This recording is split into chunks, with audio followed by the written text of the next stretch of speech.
Fuck your bad vibes, bro. I forgot how to stream.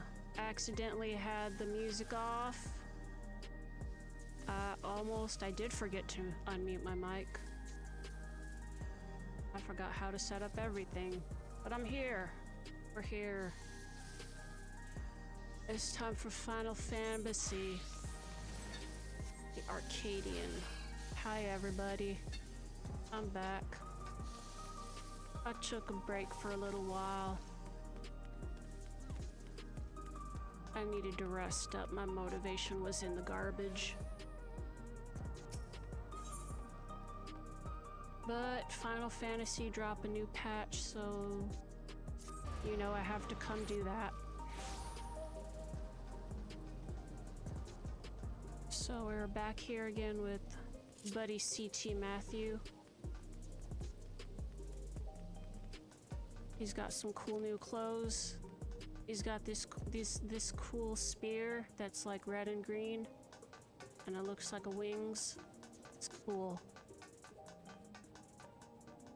All right, and what was happening the last time? There were multiple versions of the Queen running around, and we were all like, and there was a scientist, he's like, I'm gonna evolutionize the world, and we were like, nuh-uh, and he was like, yeah, huh. So that's kind of where we're at right now.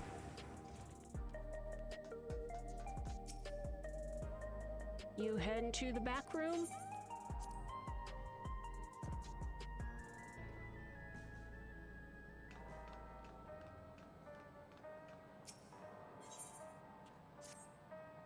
If you have a moment, CT Geode wants to take stock of the current crisis. Oblivion may be lacking the finer details in certain areas, so we'd like you to lend your perspective to the conversation.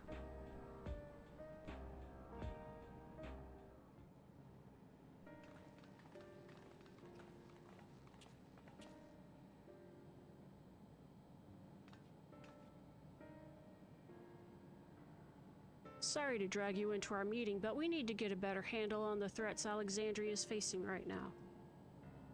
Not at all. Much has happened since the state funeral, and a clearer idea of where things stand would be beneficial for us as well. Voice things foist. Let's discuss the state of the machine malfunctions. Every single sector reported instances of sentries attacking citizens without provocation, and vehicles suddenly becoming unresponsive to controls. And while these malfunctions were resolved fairly quickly, they nevertheless resulted in a considerable number of injuries and deaths. But you haven't heard anything about new incidents since then, right? Right. No additional reports have been logged as far as I know. That's the good news. The bad news is I tried to take control of the soldiers when they started hurting people, but they wouldn't listen to me, even though I have the king's authority. Once things calmed down, I was finally able to make them give up their weapons, but if it happens again, I don't know if they'll ignore me like before. That King of Resolve's authority is about the highest there is. Who is this man that can override it with such impunity? Calyx. He lived in the age of the storm surge as I did. Callie's here, my little rotisserie chicken. Lest you forget, he was known for his advancements in electro technology, and it was he who established preservation for the purpose of furthering his research. Look at those bags under his eyes. The wasting disease which afflicted him, however, was said to leave him scant years left to live. He must have chosen to undergo conversion into an endless, that he might continue his efforts into the present day.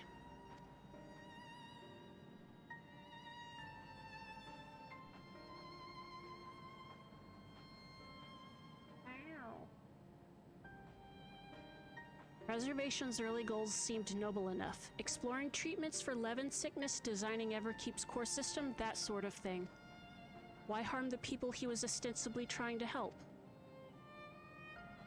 I do not pretend to fully understand Calyx's motivations, only that he appeared incensed by what he saw as mankind's failings.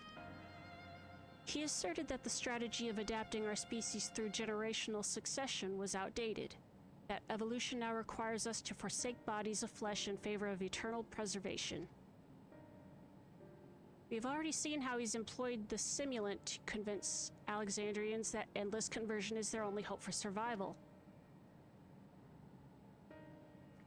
Eternal life is assured for the 5,000 who register their neo-regulators. But this is merely one part of Calix's greater plan. He wants the key to interdimensional fusion. With that relic in his possession, he will draw aether from the reflections and expand his efforts to create endless 1,000-fold.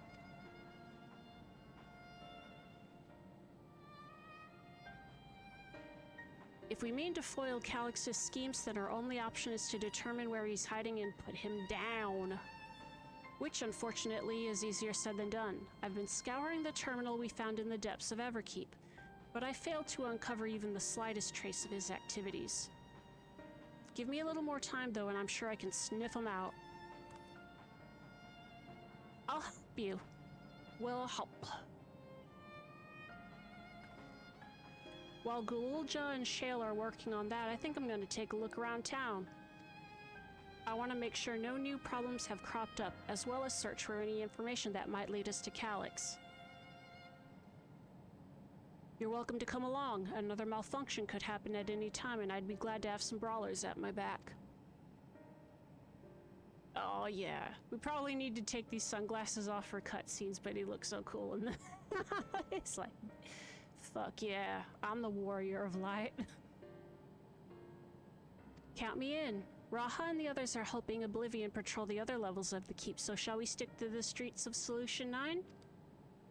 Sounds like a plan. Thanks, you two. I appreciate the company. I have to speak with the city's administrators about bringing in the Landsguard. I want our soldiers around to protect those who are moving to Tuliolal.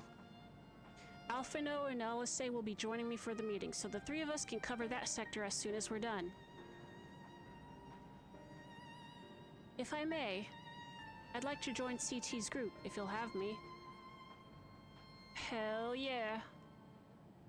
The more mouths to ask questions, the merrier, as long as you're aware of the dangers. Thank you, I'll do my best not to be a burden. The more mouths, the more the merrier, the more the mouths. I'm more worried about you, Geo. Don't do anything stupid. You'll change your tune once we get back with the goods on Calix, then the drinks are on you. Come on, let's continue this outside. The Monster Rainbow alien energy drinks that kill you and bring you back to life. Where's my mouse? There it is.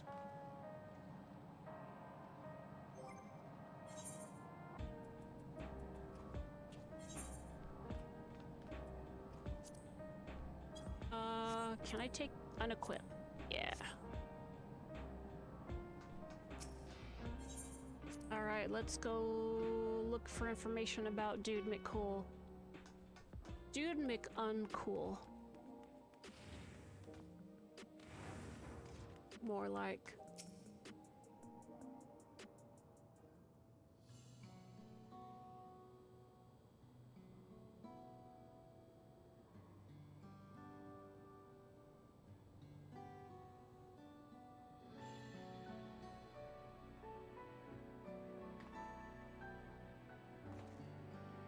Sorry, I was off in my own little world. Shall we get started? Are you alright, Geode?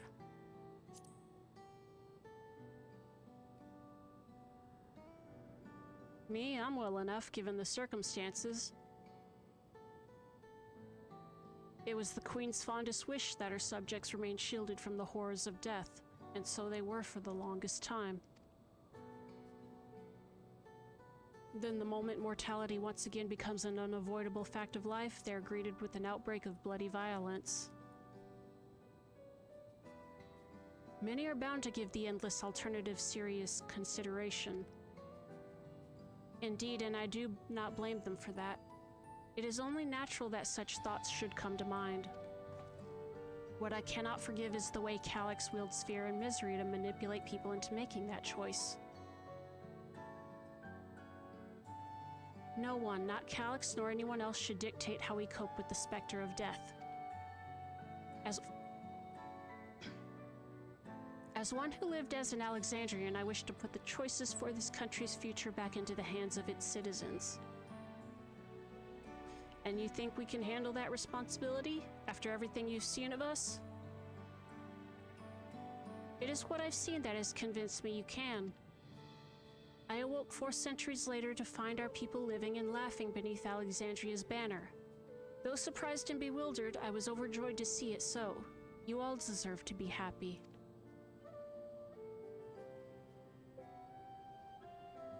Well then. Well, we'd best not let you down. Now I suggest we move as a group. We don't know if or when a battle might find us. Oh, I believe someone came prepared for just such an eventuality. Cool book. Is that the grimoire you retrieved from the old castle? Yes, my parents gifted it to me when I was a child. They were adamant that I should learn to protect the things important to me.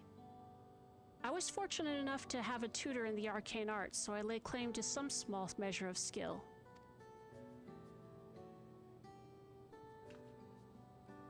If that's the case, it might be better if we split into 2 groups after all. 'Twould certainly be more efficient for information gathering. I guess that makes sense. The 2 of you can take the west side of the recreation zone then. CT and I will take the east. Ah, we're separated into boys and girls. Very well, we shall end our patrol in the plaza just past True View and await you there.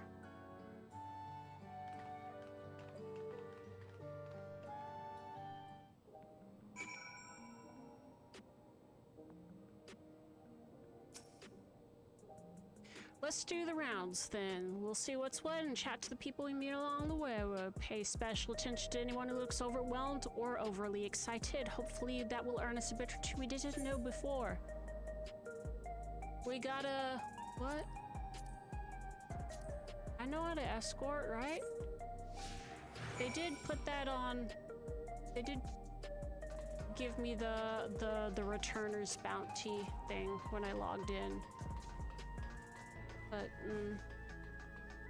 somber citizen. Are the sentries and airwheelers safe to be around now? I just know it's going to happen again, and maybe next time I'll be the one who dies in a horrible accident.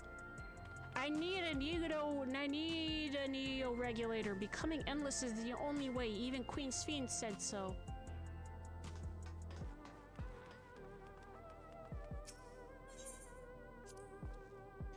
The memories I used to drink around here all the time. I made sure not to overdo it when I had work the next day, but once we were past the busy season, or when the ladies weren't amenable to my company, well, you'd have to scrape me off the street outside in the morning or afternoon. Ooh, buddy. The worst I ever got was on what should have been the worst day of my life. If only I could remember it. I was still wearing a regulator back then. It was also the day I first met Shale, although I guarantee she's forgotten it completely. Bet you she hasn't.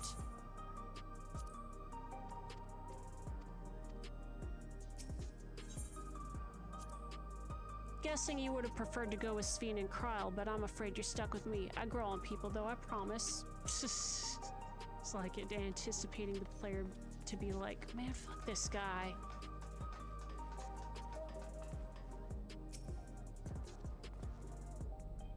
You want to hear my story? While I appreciate you offering a sympathetic ear, there's not much to tell. If you must know, a good friend of mine died when those machines went crazy. His airwheeler dropped right out of the sky and he didn't survive the crash. Damn fool wasn't wearing a regulator. I know that's not so strange these days, but he'd never bother with one. He was at peace with the idea of dying someday, and I thought I understood what that meant until it happened.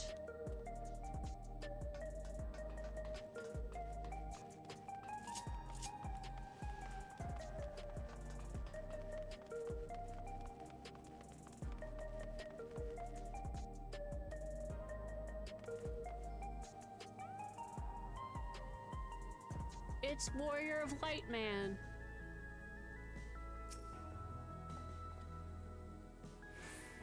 What has me in such a fine mood, you ask? Well, I've just registered my new regulator. I was leery of becoming nothing but memories at first, but now I've gone through the registration, I've never felt more at ease. Also, once it was done, the regulator displayed the current numbers. Of the 5,000 slots available, over 3,800 have already been filled. So if you're still hesitant, you've not much time to make up your mind. Up. Mark my words, friend, when there's only a few slots left, it's going to get very ugly. CT, a word? I feel like there was a new factor in these stories we've heard, one we hadn't considered during our discussion with everyone in the back room. A victim of the violence wasn't wearing a regulator. That's it. The vast majority of residents have always worn regulators, so it's not a detail we'd normally think about. With the supply of souls cut off, though, more and more people have been going without them. We need to look into the casualties from the recent attacks and check whether or not they were equipped with regulators. Let's ask around on the street over to the east. It was pretty chaotic at the time, but maybe we'll find eyewitnesses who can help us confirm if this was a pattern or not. Oh, like Calyx is purposely targeting people who aren't wearing regulators?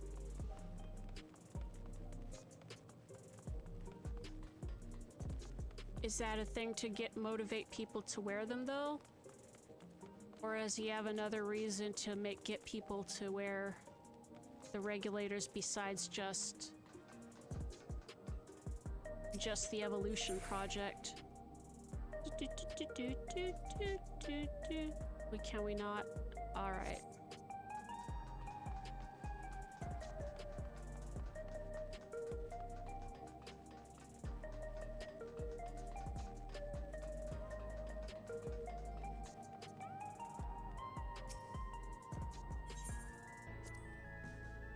It was once my job to deliver goods by hover cargo. That's why I know a fair number of names and faces throughout the city. The little ones who'd jump for joy when I brought them packages, the old lady who'd always greet me with a smile. I'd hate for anything bad to happen to them. Aside from Oblivion members, only a handful of people used to go out and about without regulators. How times have changed.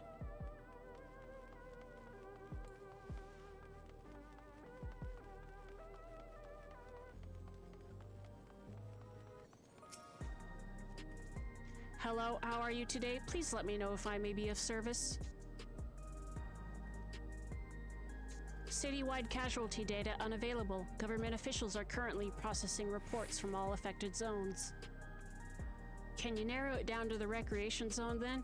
You must have some estimates on hand. Recalibrating parameters. Injured 87 individuals. Casualties 19 individuals. Casualties equipped with regulators 0.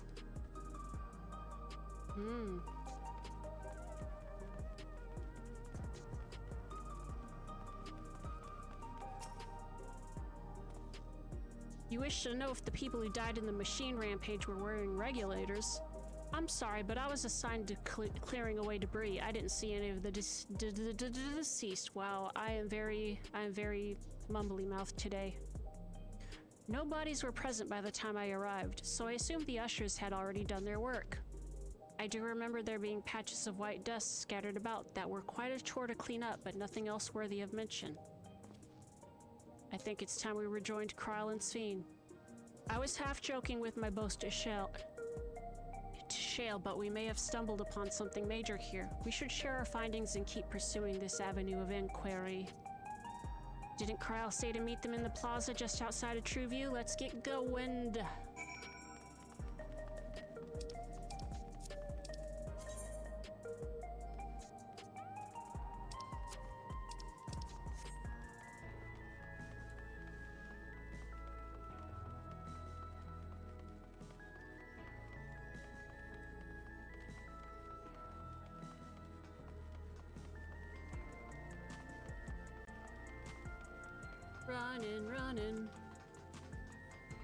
Running all the time.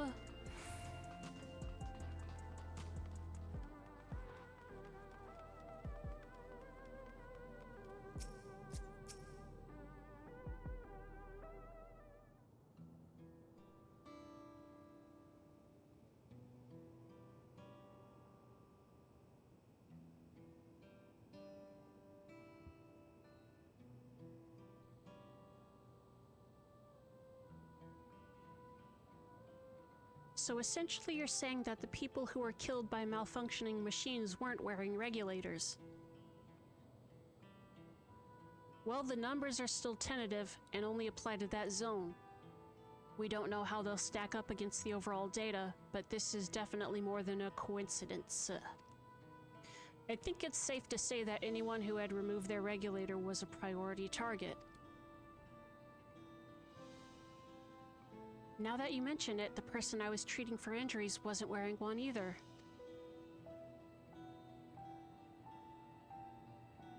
But why? Why are they being targeted over everyone else?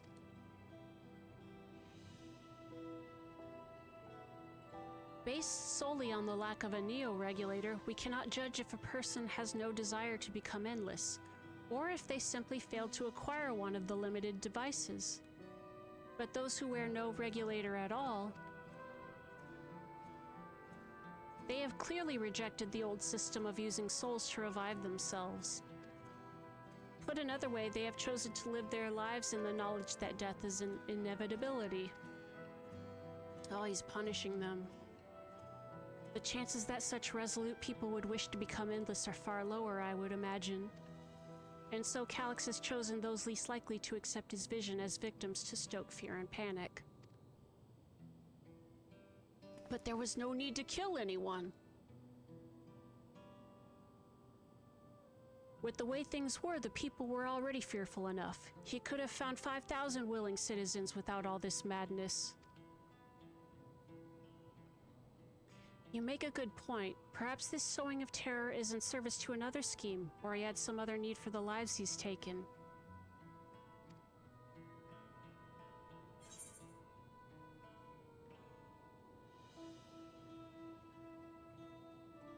Browser thing isn't working right now. I catch up. Thank you for the sub for 20 months. I hope you're doing good. Happy Saturday. What of the dust found at various sites?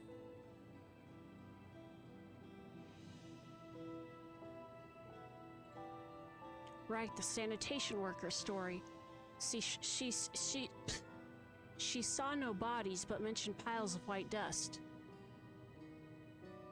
Dust but no bodies? Now where have I heard that before? Where have we heard that before? Is that something that happens here?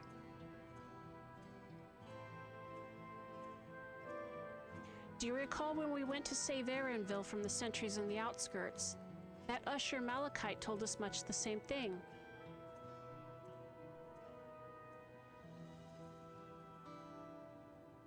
Oh no. Oh, there, it's working now.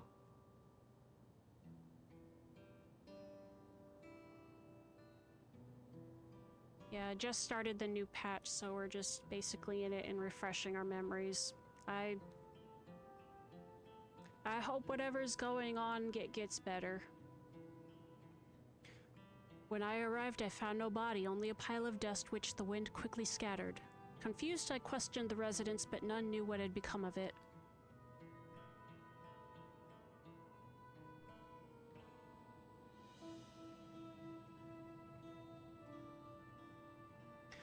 That both stories speak of missing remains is suspicious enough, but the shared mention of this dust is too much to ignore.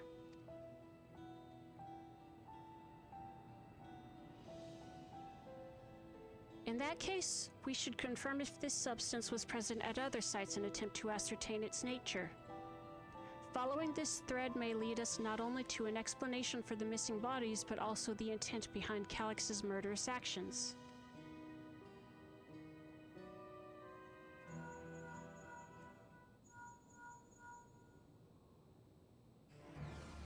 Yellow. CT, we need your help. I've lost control over the soldiers in the residential area. They might be trying to hurt people again. Oblivion members are on their way now, but are you close enough to join them? I will be.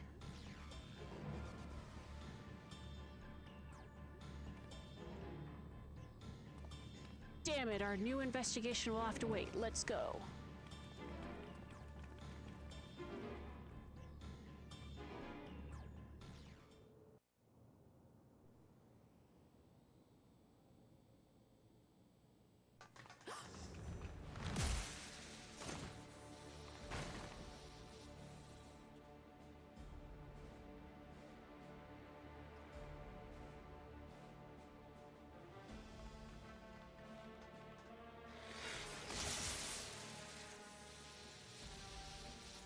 bzz, bzz.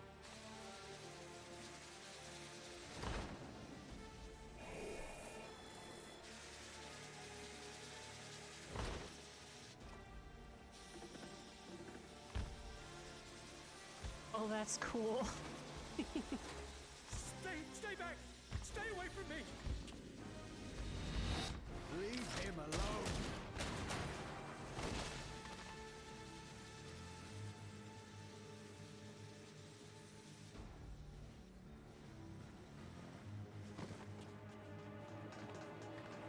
Are you all right?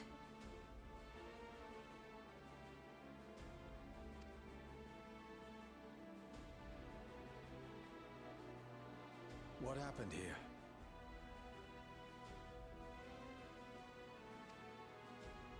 A sentry walked into my apartment, even though I'd locked the door and everything.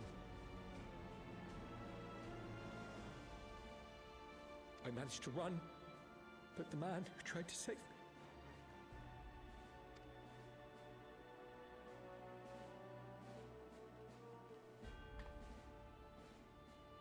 No weapons, which is to be expected, considering all the sentries were meant to be disarmed.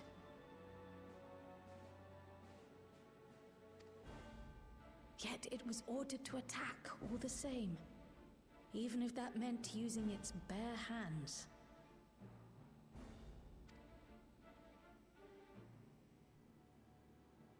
I'll leave matters here to you. I'm going to do a sweep of the surrounding area.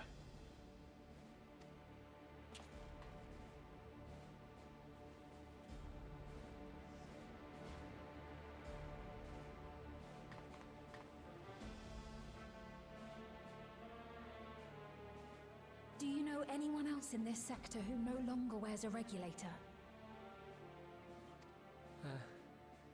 Oh, I don't think I've seen Isadora and her boy with theirs recently.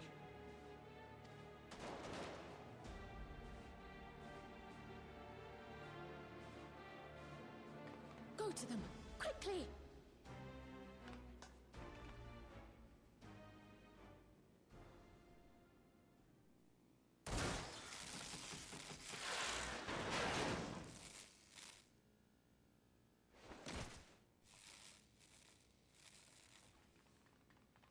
Wayakwe!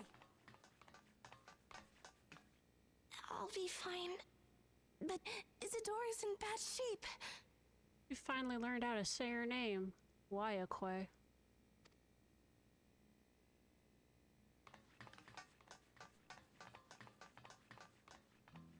Oh no, that's the mom and her kid. Mother! Mother, please! Isadora!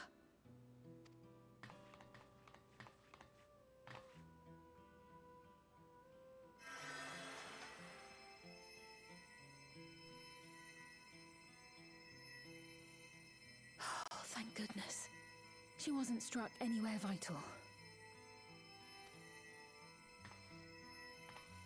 I'm sorry. If only I'd gotten here sooner.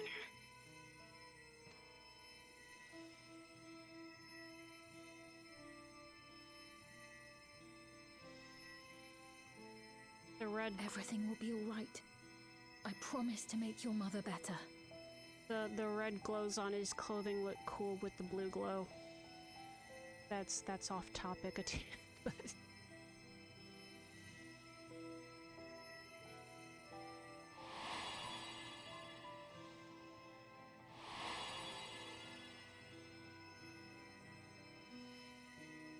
Thank you, miss.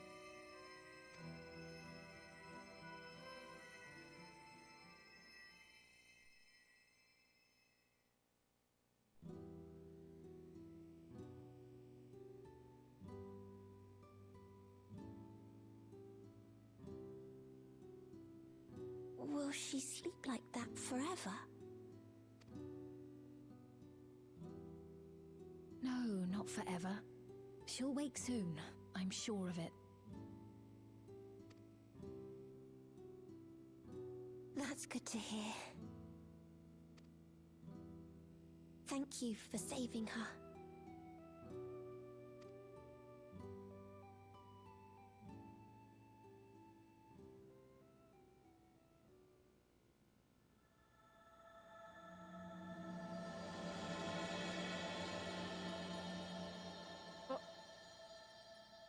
promise of tomorrow. We're promising you a new tomorrow. Gonna keep my promise tomorrow. Promise that you're not gonna die.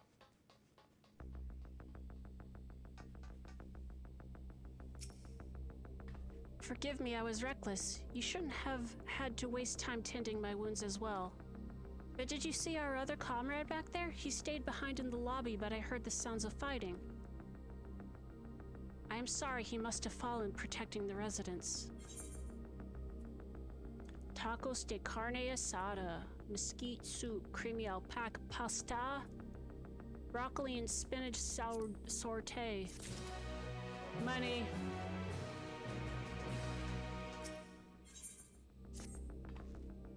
Our comrade, you think he may have been struck down? If he is wounded or worse, I should go to him.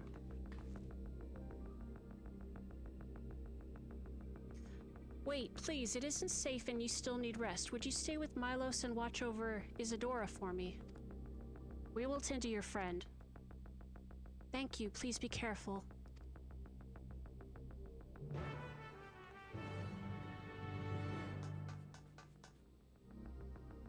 Capybara, capybara.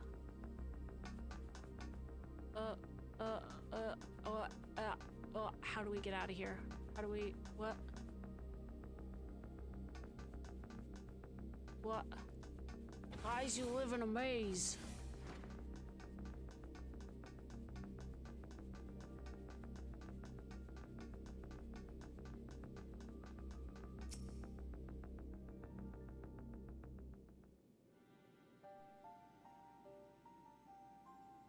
Isadora's going to be all right then. I'm so glad.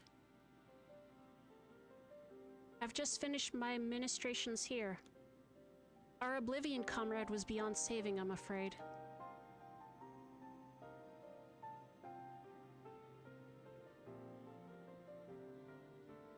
That brave soul, he gave his life to save another. He died protecting me. I don't understand why any of this is happening. That sentry was behaving normally like any other, then all of a sudden it tried to kill me. Weapons or no, Calyx commanded them to commit murder.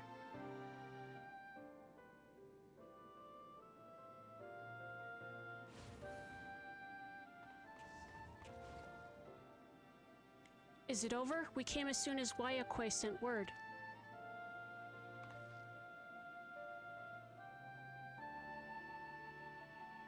I'm sorry, by the time we arrived it was already too late.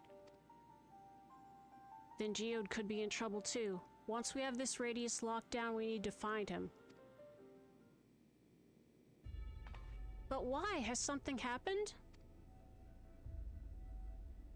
Possibly, we're not sure what, but he stopped responding to our communications.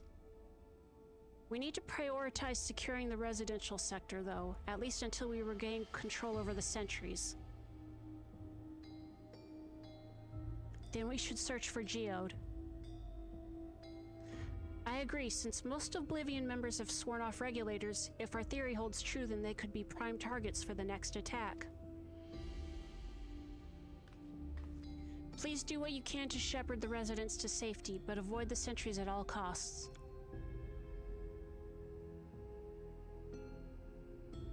Our thanks. Here, take these communicators.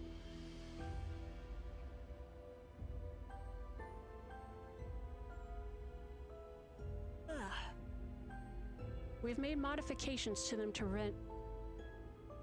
prevent Calyx from intercepting the signal, and have been using them to coordinate movements with allies in the vicinity.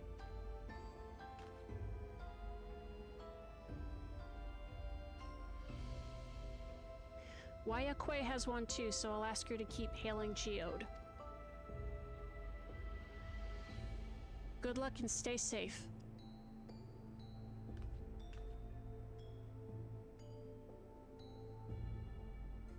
Geode said he would sweep the surrounding area, so we shouldn't have ventured too far. Let's get going.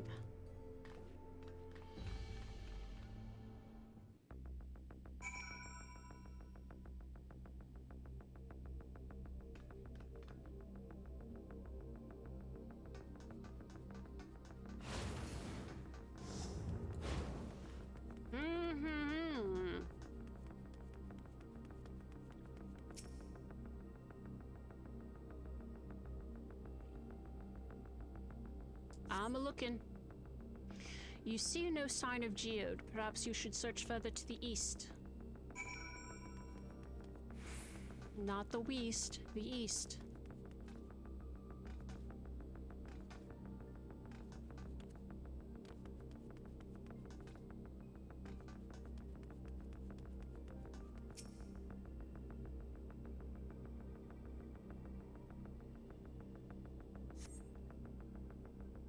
Wayaque's voice crackles forth from the communicator.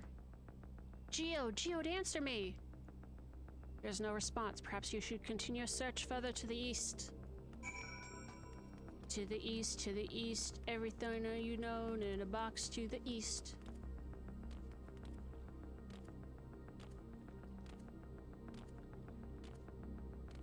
Carbuncle and what's its Soot Sprite are friends. I forgot what the name of that monster is.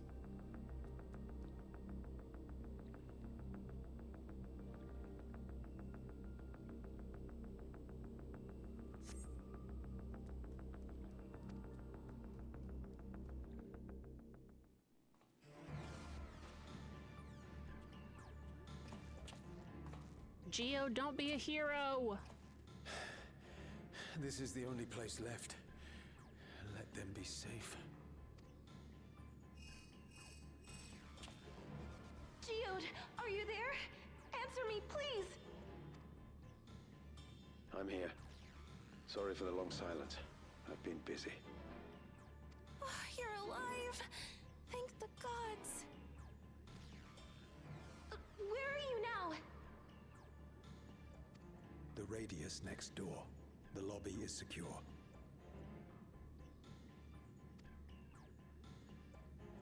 I'll scout the second floor. Then I'll join you.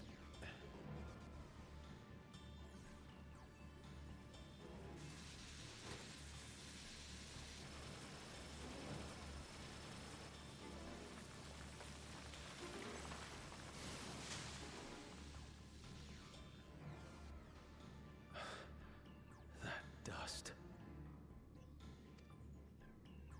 Dust? What are you talking about? What's happening? They're not just collecting souls. They're draining the bodies of corporeal ether. The dust that we saw was all that was left of the victims. They must have modified the soul cells. Mr. Stark, I don't feel so good, or whatever he says.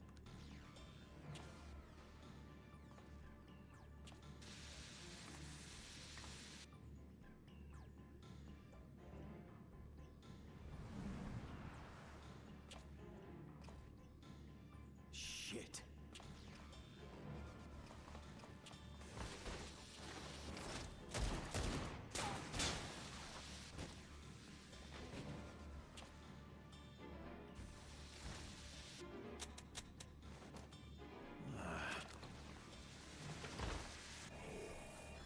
Dude, ducking.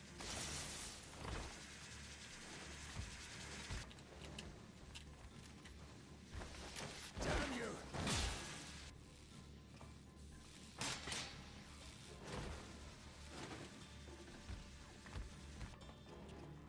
You can't be here! You need to run, now!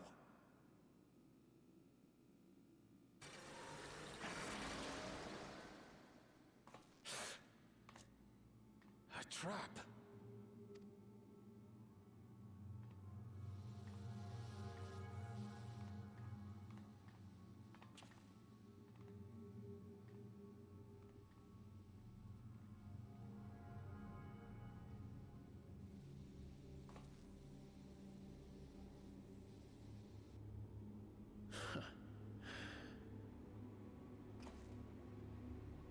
Take care of the others, eh?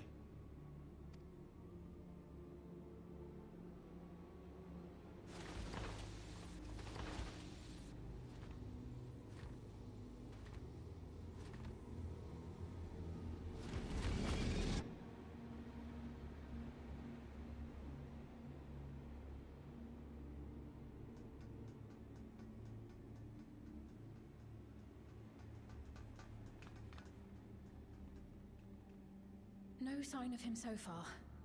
This way, maybe?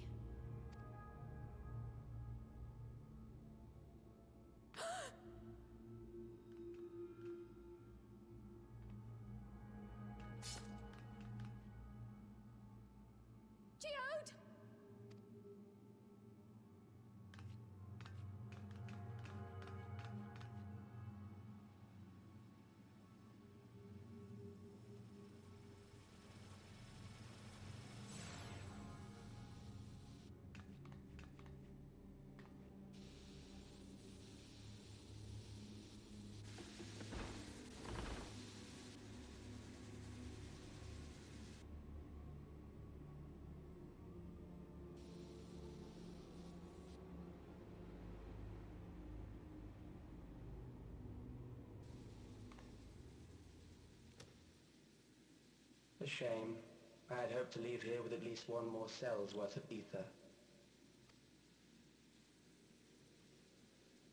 But seeing how eager you are to interfere, I shall cut this foray short.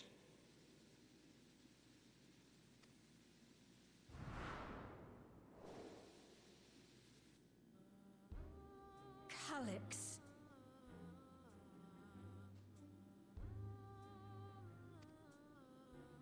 What could you possibly stand to gain from these atrocities?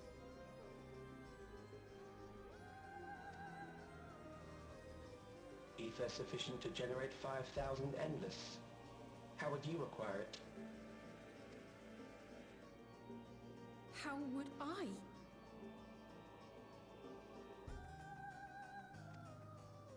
Until I have the key, the reflections are closed to me. Thus do I make do with the sources at hand. 7% of Alexandria's current population will yield the energy to convert 5,000 into endless. With 11%, operations could continue unabated for 800 years.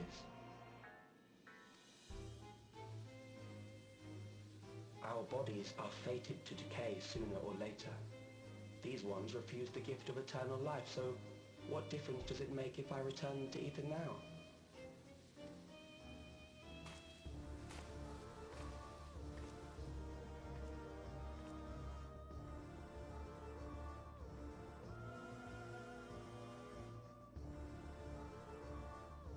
I will not waste time and resources on meaningless conflict. This unit cannot offer you worthwhile resistance. Instead, I pose a question. Would you hand over the key if I promise to halt my harvest? Oh, he's trolley probleming us.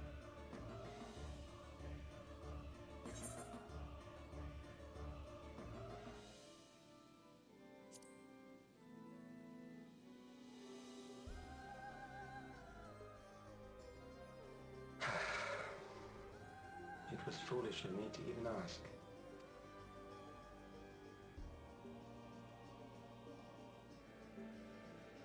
I return to my work then. There is much to do if I must take the key by force.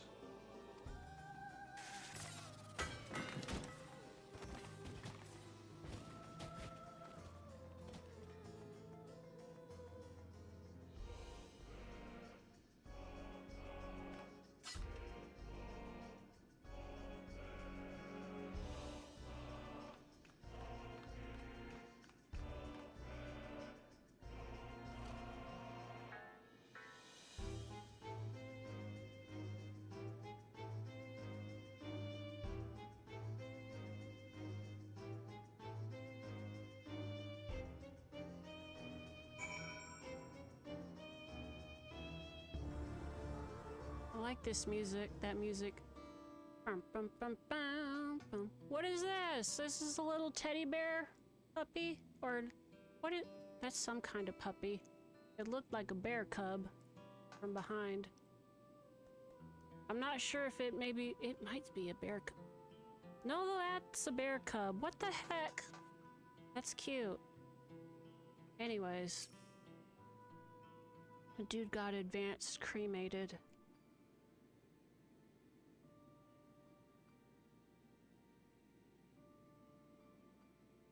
This pile of dust, these ashes, and the soul cell he left behind, was that his twisted way of returning geode to us? Damn you, Calyx. Damn you and your careless cruelty. He was our friend.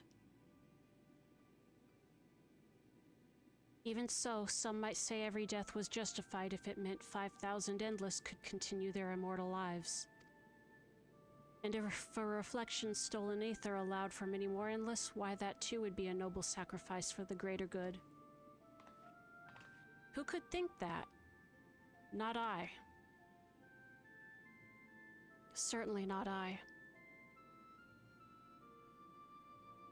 We know only too well there is naught noble in this sacrifice.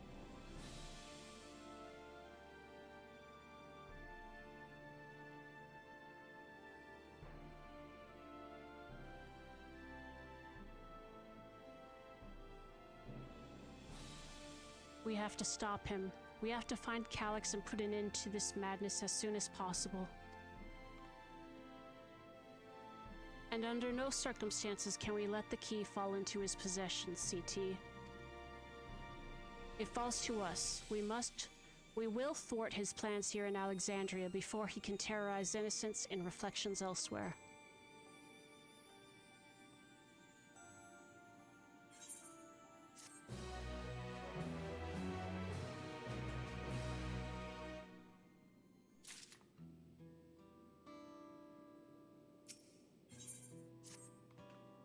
We should return to the back rooms. Shale and the others need to know what happened.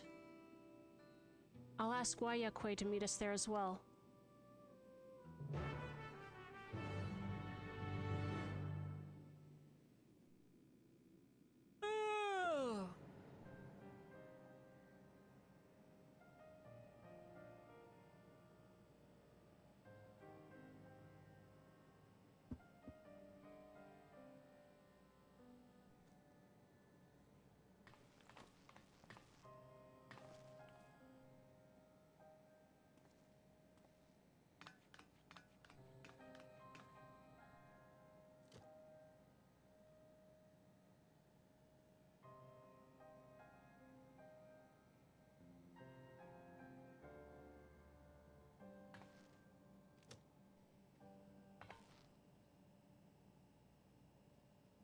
Our dear Geode. The soldiers. If only I'd been able to control them. This isn't your fault, Gololja. The blame lies with Calyx, and with him alone. It's all so senseless. Why force his plans upon us when we're already happy, living our lives? What does he even think life is? I'll never forgive Calyx for doing this.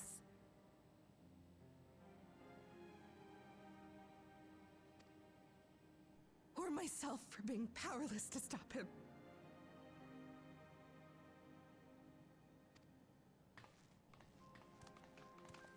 Wait, where are you going?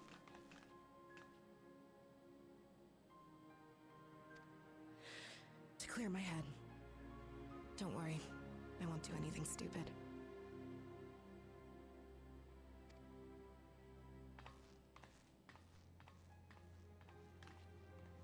Stay here and get some rest.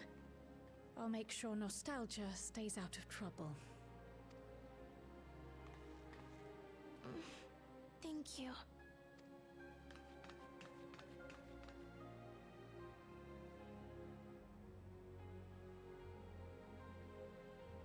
Things would have been far worse if you and Geode hadn't rushed in there. Many people are still alive because of you. And after adding what you discovered to the leads we've dug up, I'm hopeful we can determine where Calyx is hiding.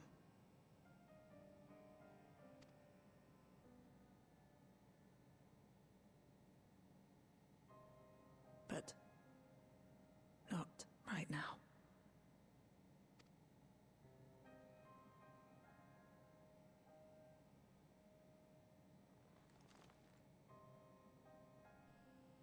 We need time before we can move on. Just a little time.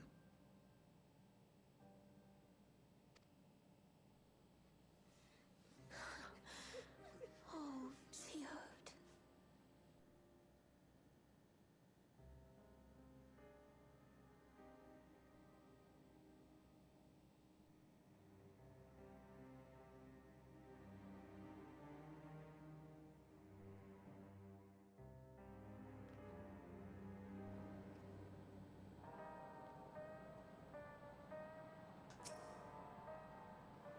Another comrade gone. Some days it's almost more than I can bear.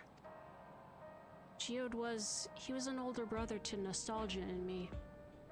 Shale knew him longer though, and is certainly taking it the hardest, and that's on top of what happened with Kakuya. Do you think you could check on her, see how she's doing? She's like to put on a brave face if it's me or my sister.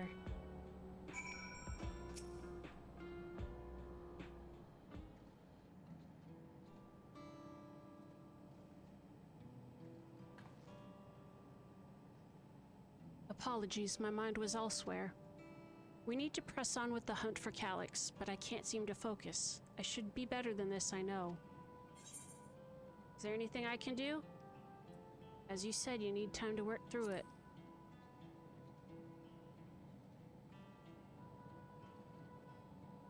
You're right, I ought to heed my own words. As it stands, I'm of no use to anyone.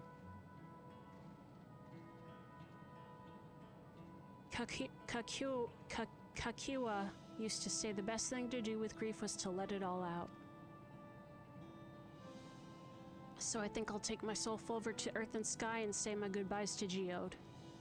Why don't you come along? I could use someone to blubber to if you've a shoulder to spare.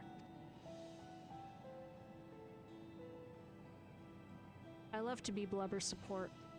Right then, let's go get out of Everkeep for a bit.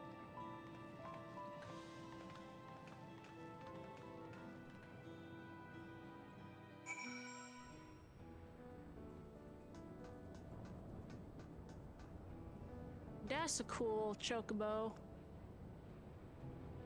Bro, you've got like the Unlimited Blade Works or the Gate of Babylon on your chocobo. Look at him. Look, he's got the Archer, the Lancer, the Caster, Saber, Berserker, Caster again.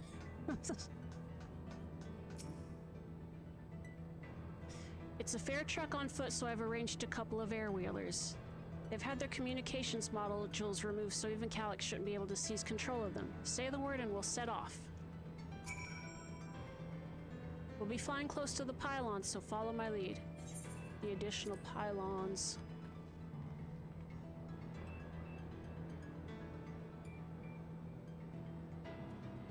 These air-wheelers are Gnault's babies. You won't find another smooth ride, a smoother ride in all of Everkeep.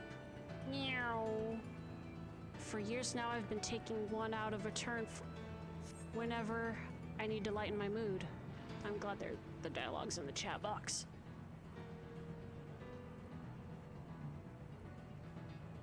Sometimes Geode would come along too, and we'd end up racing.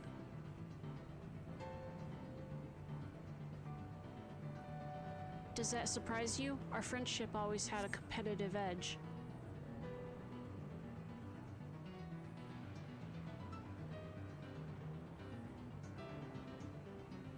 We would often talk about how one day we might fly our wheelers outside the dome.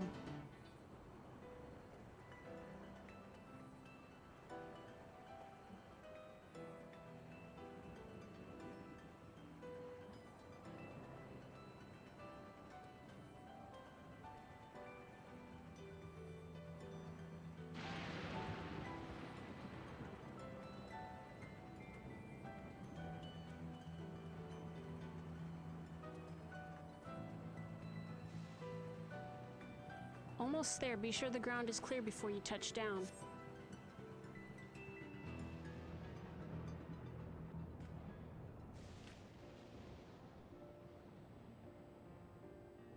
That's helped clear my head a touch.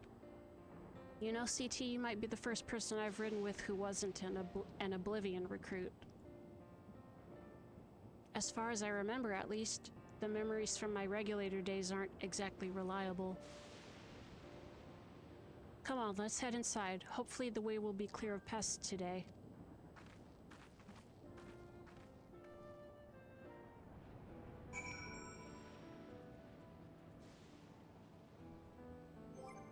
Just... How do I... Oh, man.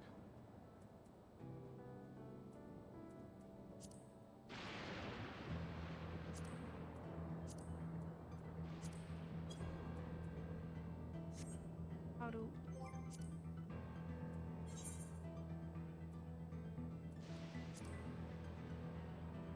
I was trying to remember how to get rid of the task list on the right, but I don't remember.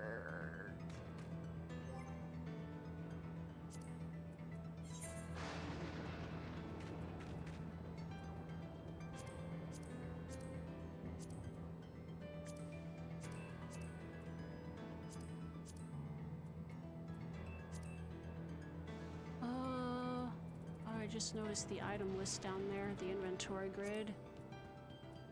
How do I do not display the element? Thank you. Duty list.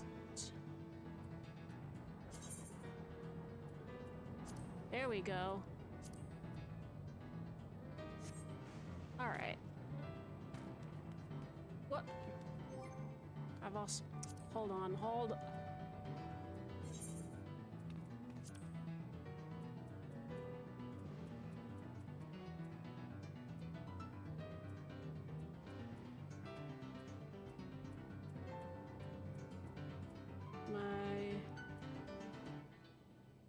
Which one is... Nope, not that one.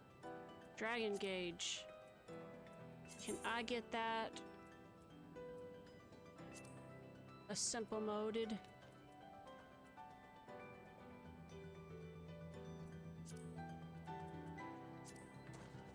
And make it tiny. There we go.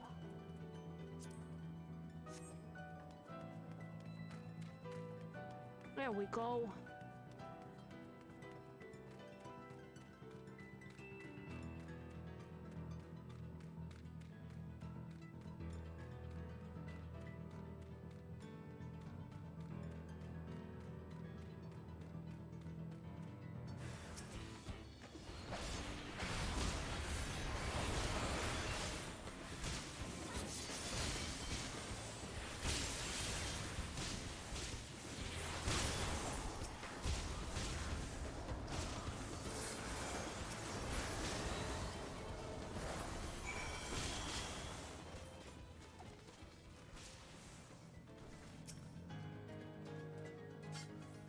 Thanks. We can usually avoid such encounters, but sometimes they wander in and block the only path.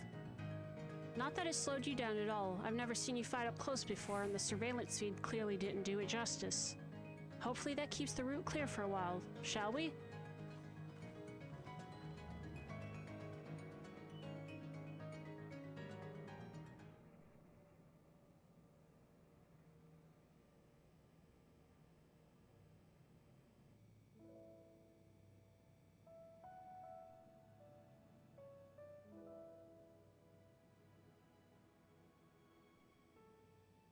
Whenever we lost a comrade, the three of us would come back here to reminisce. Me, Geode, and Kafkiwa.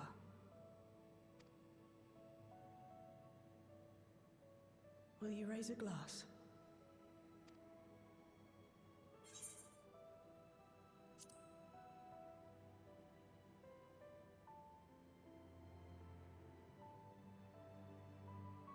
Oh!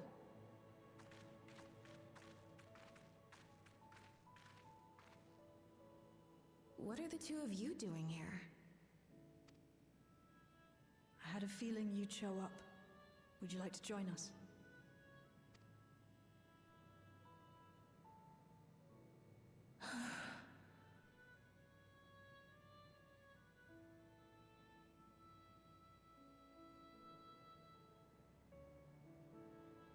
I suppose I could spare a moment.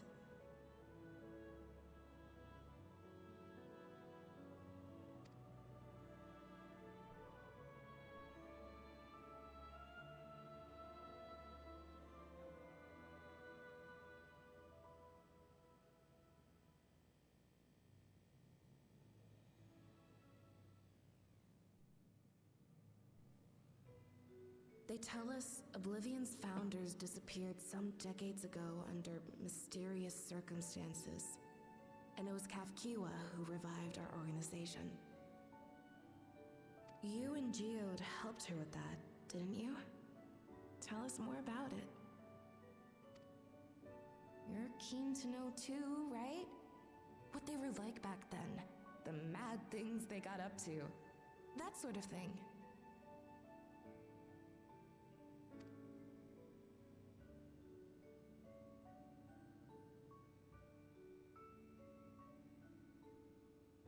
Those were the days. It was actually right before the Reformation that I met Geode. I still wore a regulator then. I'd recently lost someone close to me. And also quit a long stint as an adapter to work at a bar of all places. It paid me to sit with patrons and keep them company. She was a host. Hostess. So Geode came in one night. It wasn't long before we got into an argument. First-time customer, but tempers flared. And then one of us threw a punch. You got into a fist fight? What were you even arguing about? Damned if I know. We were deep in our cups. I think we were both just frustrated and angry at everything. Hi, Nintendog. Hi, Raiders. Welcome in. We're playing the latest Final Fantasy XIV main story quest, so if you're a regular player, haven't played, spoilers, but welcome in. Thank you. Thank you for the raid. By the end of it, we were both sprawled out in the street. Pair of drunken fools. Then this odd machine stopped to lecture us, scolding us for obstructing the foot traffic and not taking better care of ourselves. Akua. Hi, Crash Out Gaming. How's your stream?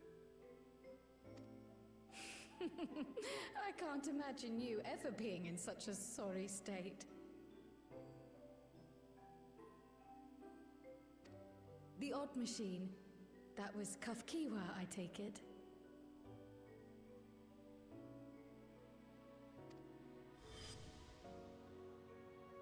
That it was.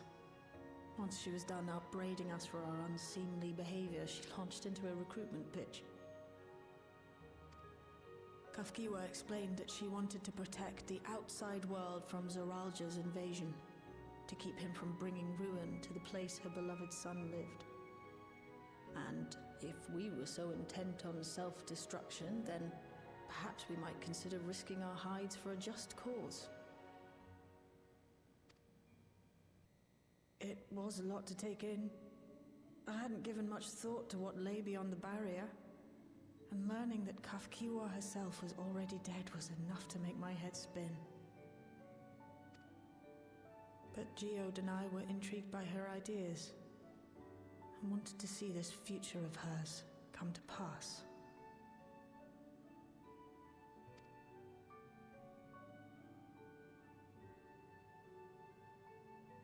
Geode often spoke of it.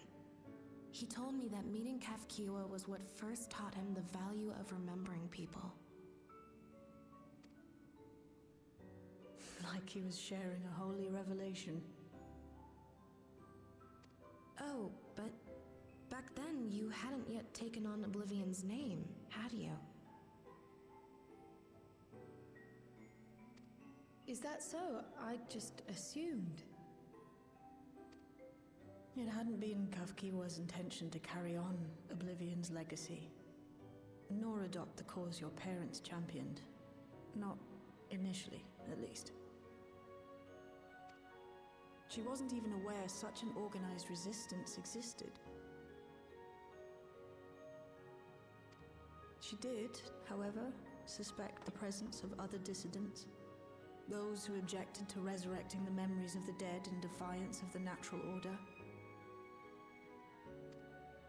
In the hopes of identifying like-minded comrades, we began searching the core system for traces of unauthorized access. And that's how we found it.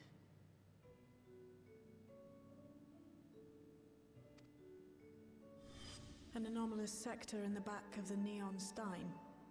According to Melancholy, the door to that mystery had remained firmly shut since she took over the business. The back room. The back room. We forced our way in, only to discover that the hideout had long been abandoned.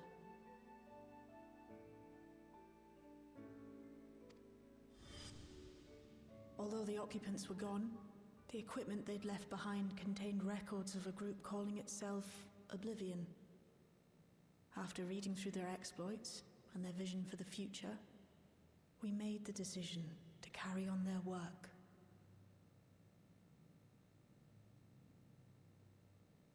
Allie, say hi.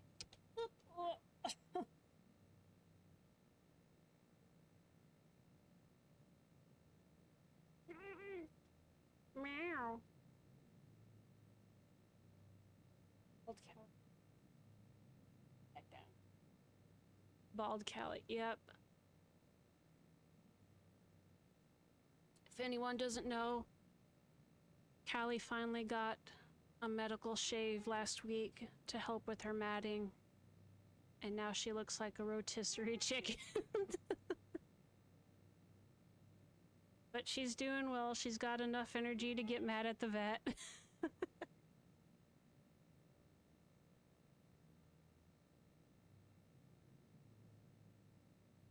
She's been very sweet sometimes. She's been sleeping in bed with me a lot more often, but she's also waking me up by biting me. So again, she has energy to get mad and sassy. She's doing all right.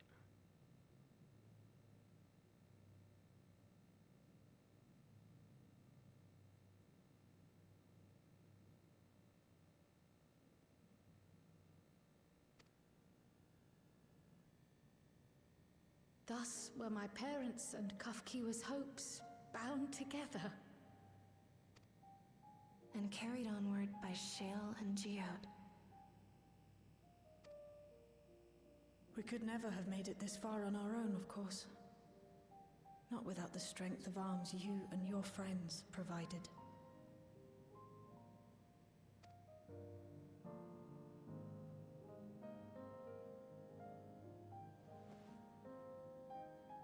Ow. Losing comrades is a hard thing, but being here, thinking back on the moments we shared, I can see their smiles, hear their laughter. I feel their presence, and I know they're still with us.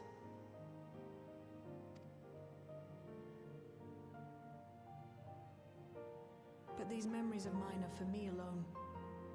Reminders of why I chose to do this, and why I'll stay the course.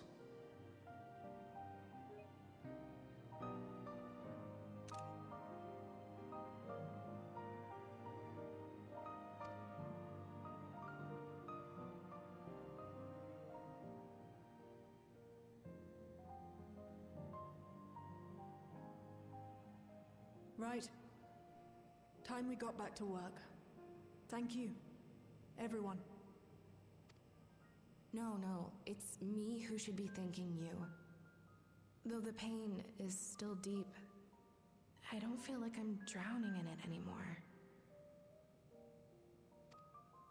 Let's get out there and put a stop to Calyx. For you, for me, and for everyone who's ever believed in Oblivion.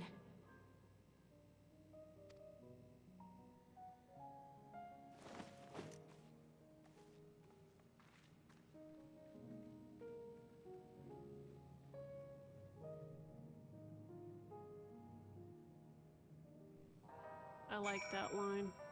My memories are for me alone. You need help getting down, Kelly?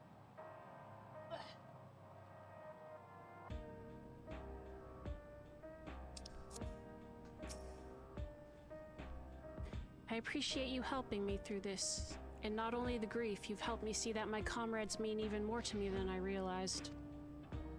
Which only fuels my determination. I'll be spending every waking moment working to bring Calyx to account for his crimes. I'll do my part, then you do yours. Oblivion needs you.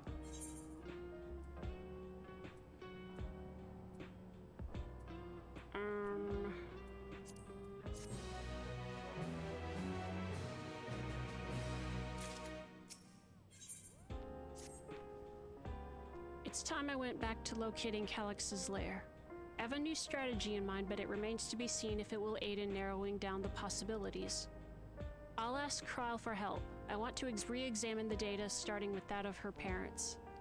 After all, they were the first to break away from preservation and establish an organized resistance with Oblivion. There must be something in there that can point us in the right direction. What are your plans, CT? CT, is that you? Apologies for calling suddenly.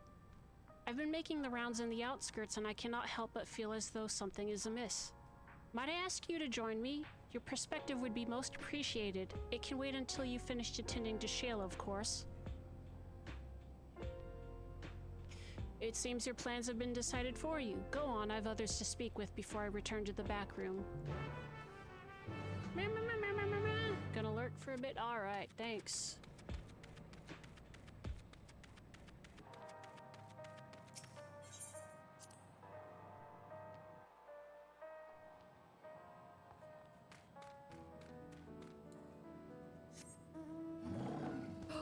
Gorilla! Meow. He flies through the air with the greatest of ease. Makes crushing rot seem such a breeze.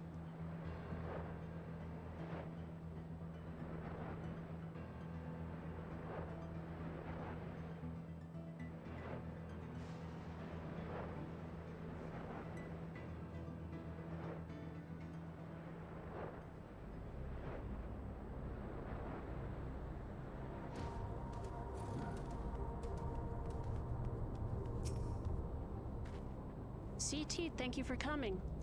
As I mentioned, I would benefit from your worldly experience. Yeah? Perhaps it is my imagination, but the townspeople appear to be acting oddly. That is, even considering the current state of affairs. As I am yet unfamiliar with the outskirts, I thought you might be better equipped to judge if their behavior is unusual or not. Would you speak with them and see what you think? Though I hope to be proven wrong, I fear something is not right here. Alrighty. Who's acting weird in town? Alrighty.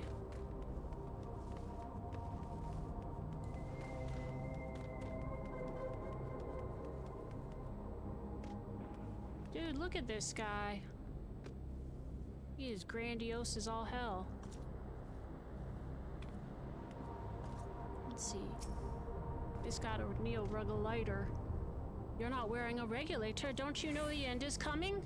Well, it's your life to lose. Me, I've got myself one of those neo-regulators and registered a little while ago. As soon as I did, a display appeared showing the number of registered users. Right now it's sitting at 4,168. The upper limit was 5,000, wasn't it? Seems the total shot up right after those machine malfunctions. It's only a matter of time before everyone's registered. I pity those who weren't chosen, but I'm going to be an endless. I'm gonna evolve and live happily ever after. Okay, buddy. They talk about getting the neo-regulator and registering it, like it's a live service game. Pre-register for Uma Musume to gain the first 5,000 get immortality. Oh, please tell me you brought more regulators. Officially, they've all been handed out already, but I've heard rumors there were a few left over. Surely the government still has some, or perhaps Queen Scene? I may not look it, but I was a hunter once. Back then, I hardly gave death a second thought, but now that I know the truth, it's all I can think about. There has to be a way to hold on. There has to. Oh, boy. Oh, these people are gonna start having the purge over regulators.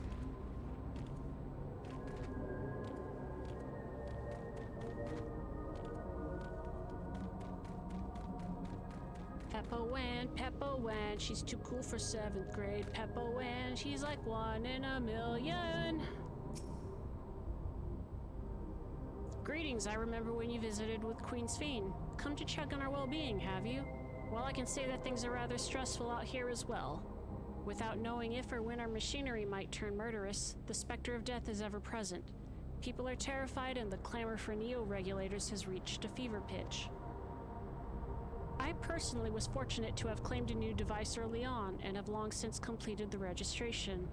Death has no hold over me now. I'm going to get a free 10 roll in the gotcha. Now I must begin my prayers. The darkness draws closer, grows deeper, and we must cast it out.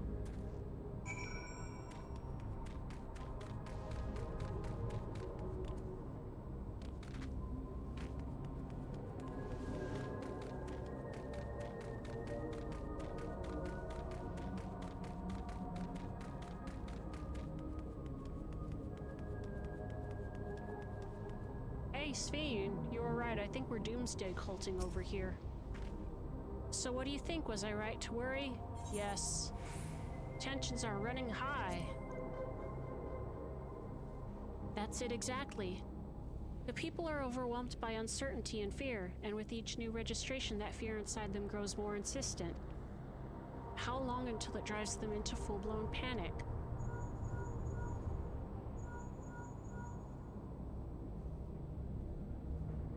CT, can you come to resolution? We have a problem. I'm already here with Lama T and Alpha No.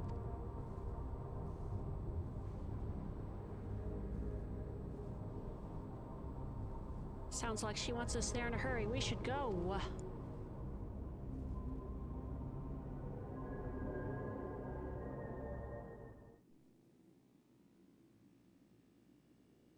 Whoa!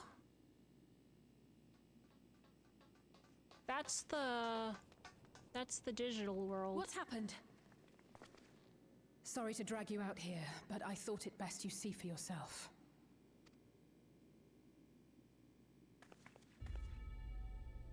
Death is your constant companion.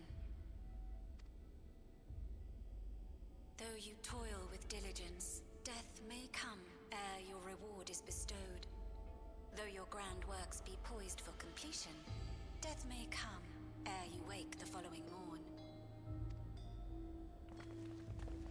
Though you enjoy a life of peace and good fortune, death needs but one instant to claim you.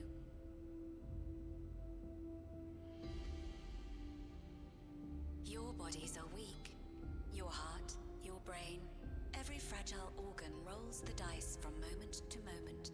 Sheer chance deciding if they function or fail. Be you stoic or generous or righteous, no virtues tip the scales in that fatal reckoning. The choice is made without reason. The end is cloaked in terror. That is what it means to die. The announcement began after we finished our meeting with Gossen. As for its source, well... Alex. There is no shame in being afraid. It is that very fear which will drive you to conquer death. Let us set a new course for mankind. Let us preserve our existence unto perpetuity.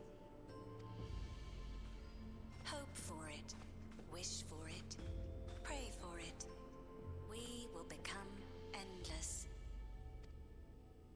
With evolution's brilliance, will we banish the ever-present darkness of mortality. Change isn't easy. No one ever wants to take the first step. But this is the right path for us. What other way could there be? I'm gonna do it. I'm going to register.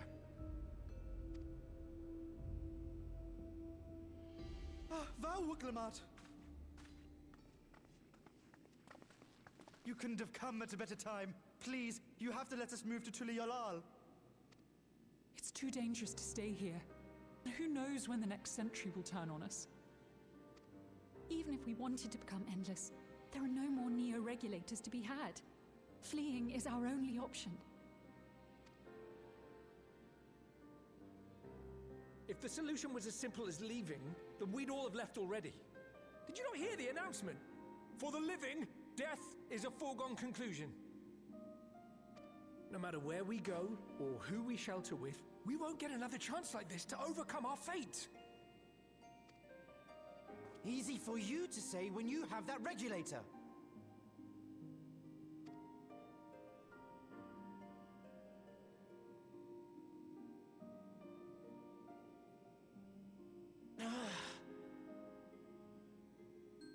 Landsguard are on their way as we speak, and arrangements have been made to see that you all will be safely evacuated.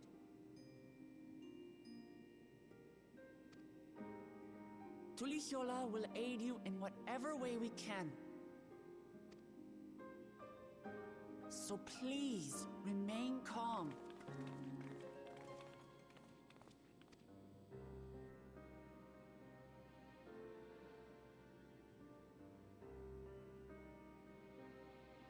I want to help Alexandria. I want to save its people.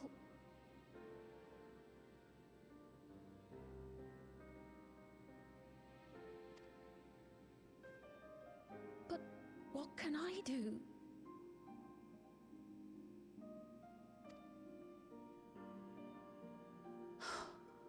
I am not their queen.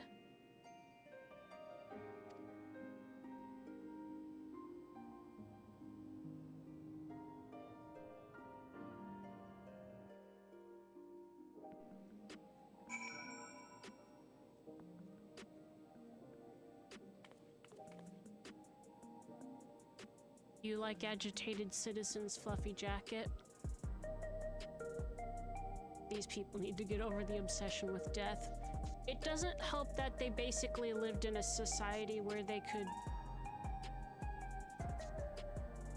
cheat death as long as they had like the required energy. And then when they did die, they were erased from people's memories.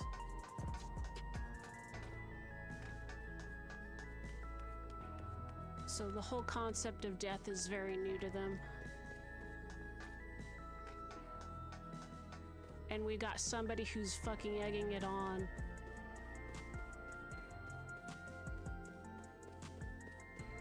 Anyway. Gosen. I forgot who you were. You're an administrator of some kind, right? Anyways. Shreen. Calyx has access to the core system, which means that if he chose to do so, he could deploy the soldiers beyond the barrier. Even if our people learn to live with death and decide to leave the dome behind, they will not be beyond his reach. Yet if it serves to allay their fears even a little, I beg you, Wuklamat, please let them shelter in Tuliolal. We will welcome any and all who want to come. We've already begun evacuations and we'll be able to pick up the pace once the Landsguard arrives. In which case, we had best spread out and keep an eye on the crowds. The mood is tense and we must prepare for possible violence. If you happen to determine where Calyx is hiding, though, we'll be ready to move at a moment's notice. Surely we'll find a clue of some kind soon. He can't elude us forever.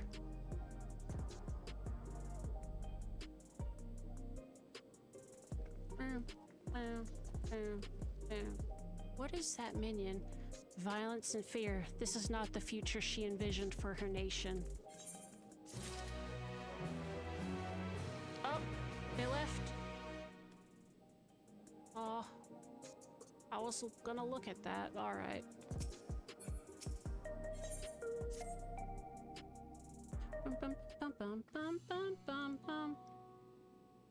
Tuliyola would gladly welcome every last Alexandrian with open arms.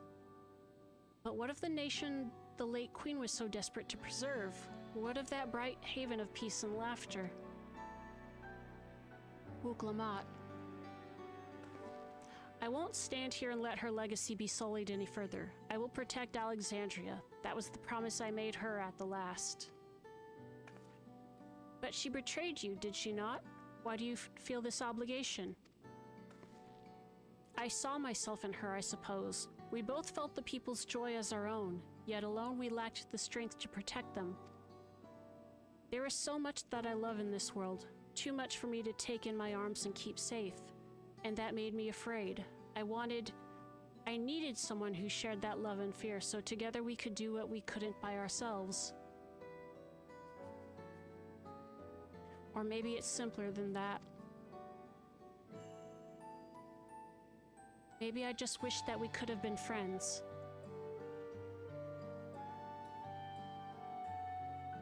So when she turned to me in her final hour, desperate to safeguard Alexandria's future, I swore that I would see it done. In the end, I think you both found the friend you needed.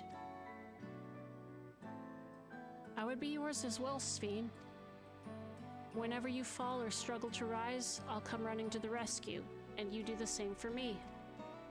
That's how we'll protect the things we love. That's how we'll protect Alexandria. You're right. Don't forget about me. I'm here too. I'm uncomfortable when we were not about me. How could we? We'd not be where we are now without you. We got a bit sidetracked there. We should probably be on our way. Do we patrol or see if Shale needs a hand? There you are! Gululja. Splendid, we were afraid we'd miss you. Alizé and the others said you were here.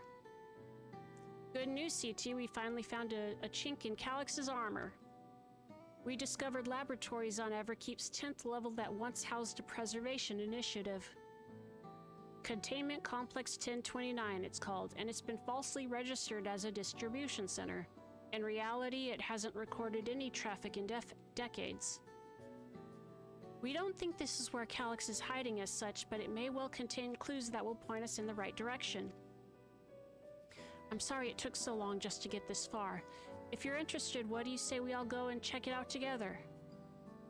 Let's go dungeon it up! Thank you for all your hard work. This is a huge step forward. And up! We need to take the lift to get to the complex.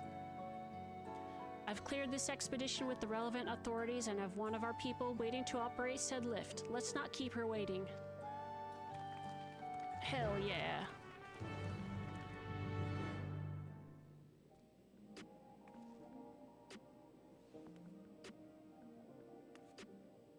They're sharing an umbrella.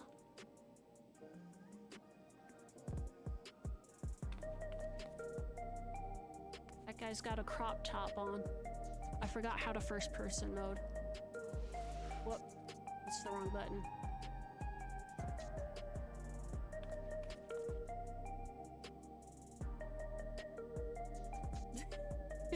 Cute.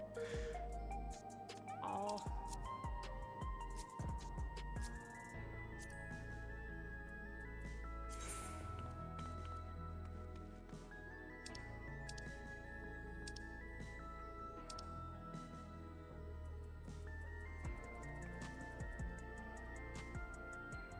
Congratulate. Okay. All right, let's go.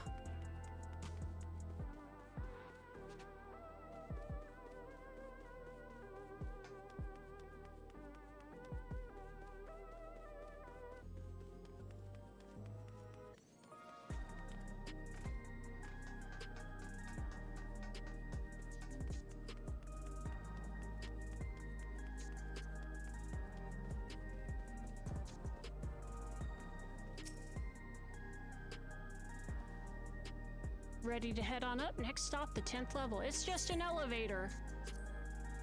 Oh, it's not the dungeon. It's not the dungeon yet.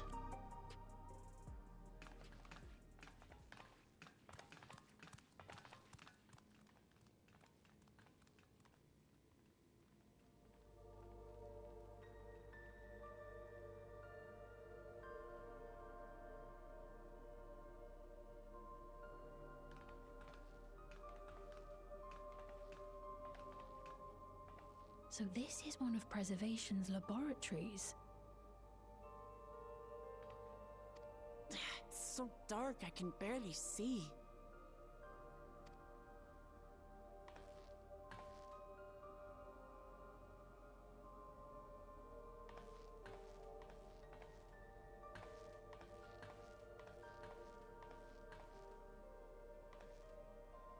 Just a moment. If I can reroute the power to the circuit.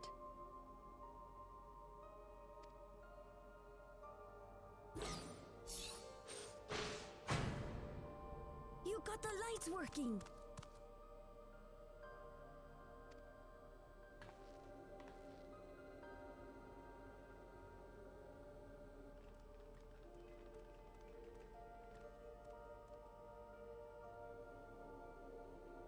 smell how stale the air is. This room hasn't been in use for many years.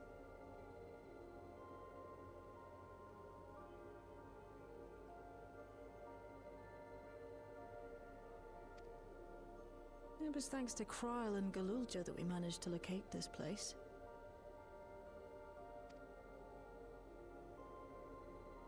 You may remember that my earring contained the control code for the gate to the Golden City.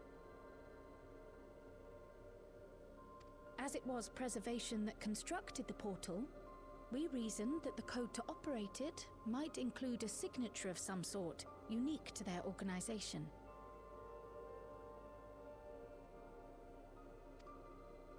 So I took a closer look, and a line-by-line examination yielded a string of symbols identifying the code's author.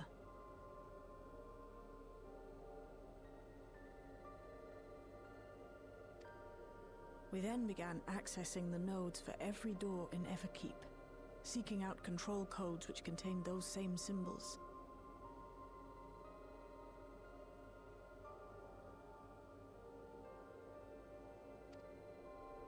After a grueling search, we finally discovered our prize behind door number 1860, the entrance to the facility in which we now stand.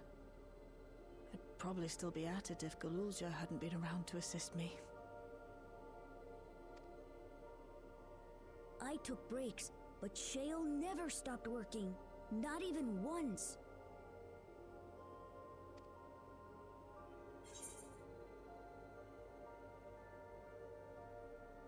Do not curse her with one of the energy tonics. You're a treasure, Shale.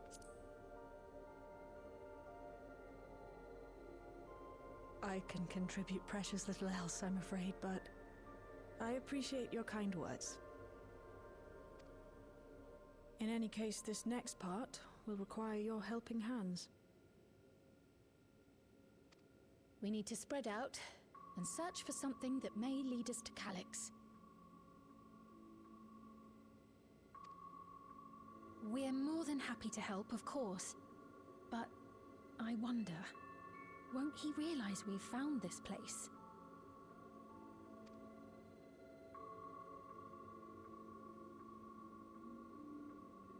It's highly likely, and personally I hope he does. She said, "Come get us, bitch."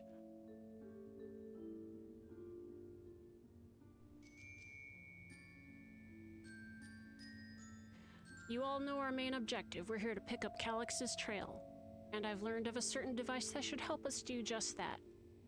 I'll explain how as we proceed, but according to the information I was able to dredge up, the device in question should have been installed in the director's office. Now, as for where that might be, yes, this map matches my data.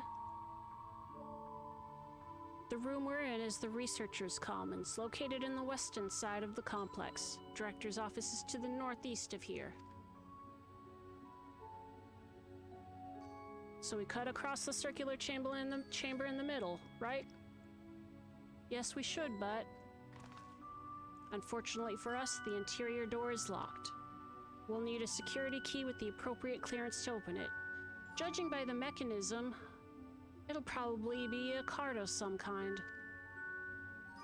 Can't you work some electro magic? I'll try my best, but this type of lock is well before my time. It may take a while to crack it. And in case I can't, you might want to look around and see if anyone left a security card behind. Considering the state of the place, it does seem like they abandoned it in some haste. I shouldn't be surprised if we found one. Very well, let's get to searching, shall we?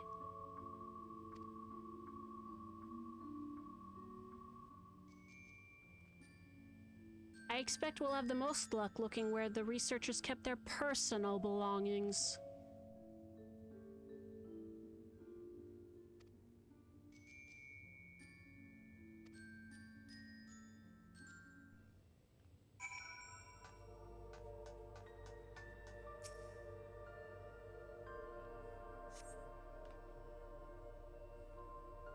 A few documents sit in an untidy stack, no security cards hidden among them.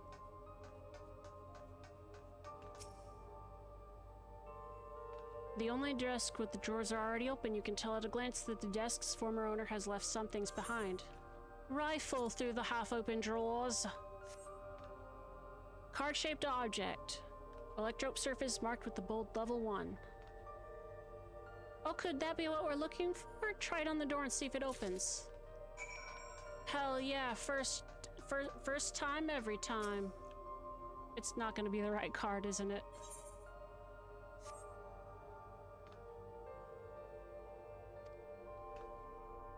Hell yeah.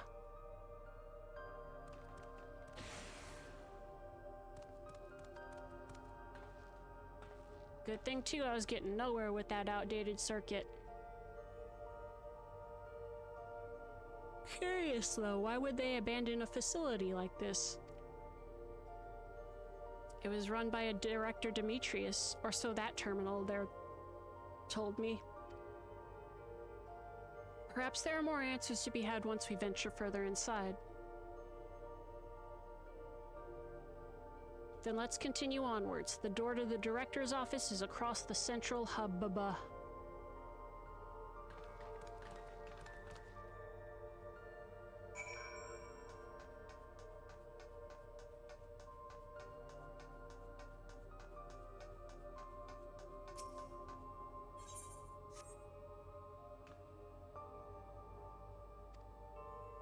No good? Maybe we need a different card. The scanner's demanding a level 3 security clearance. As much as the delay chafes me, we'll just have to comb through nearby rooms and hope we stumble upon the card we need. Start our search in the proto lab. Door's already open at least.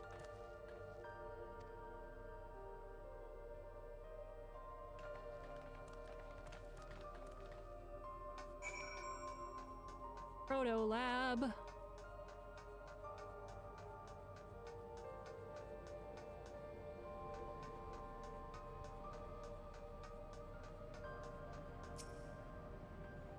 A researcher's personal data tablet. Today I began my employment at Preservation. The organization was unfamiliar to me, but when the recruitment letter arrived, I had a gut feeling that this work would be far more fulfilling than any orthodox medical practice. My instincts were correct. Master Calix's philosophy is the refined ideal of notions I've only ever vaguely entertained.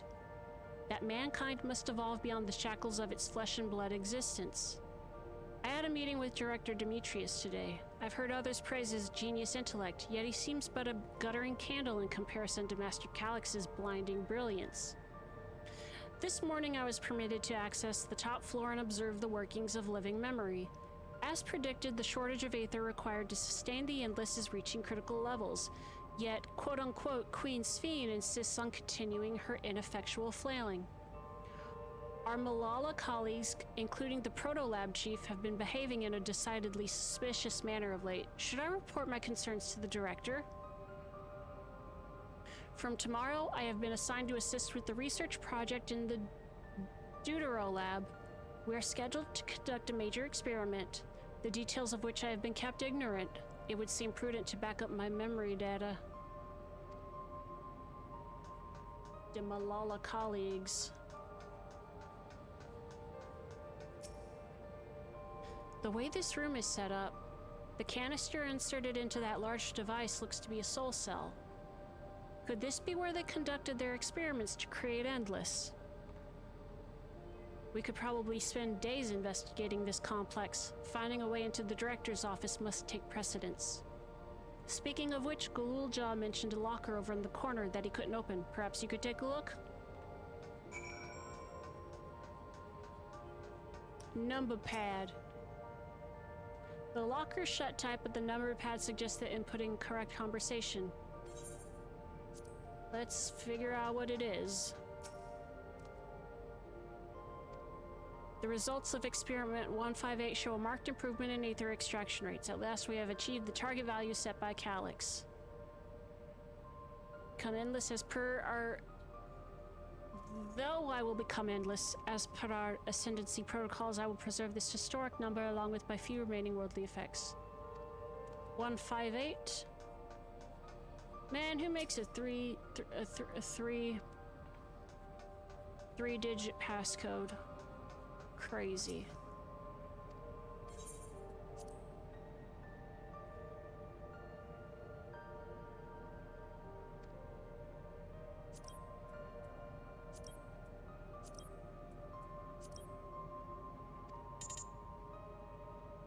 Incorrect.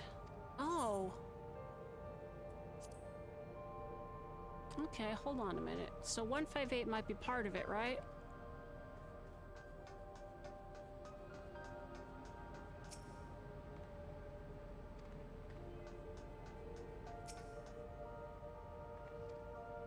Experiment 148. Submitting inference candidate 201930 to be considered for efficiency procedure review. 201930. Experiment 158, maximum value 11509 recorded. Comparative study. Oh my god, do we go all through all of these? What was the 4-letter one? 9834? Oh, flip. 9834, let's try that one first.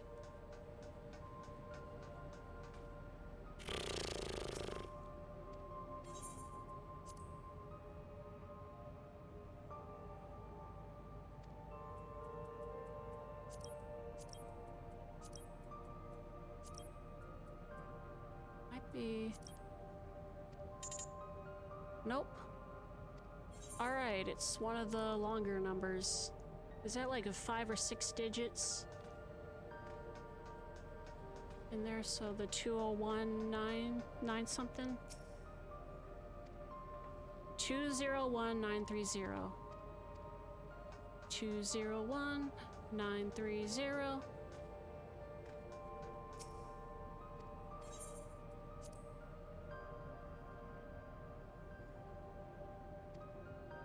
Two zero 1930. What?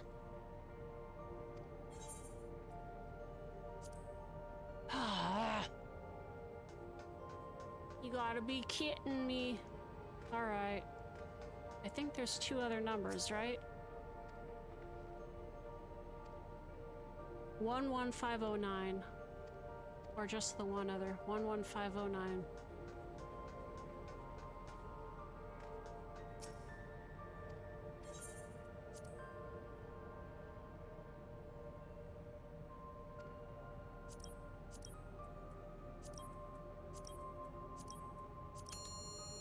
Ah, the last one I tried, really? A level 2 security card.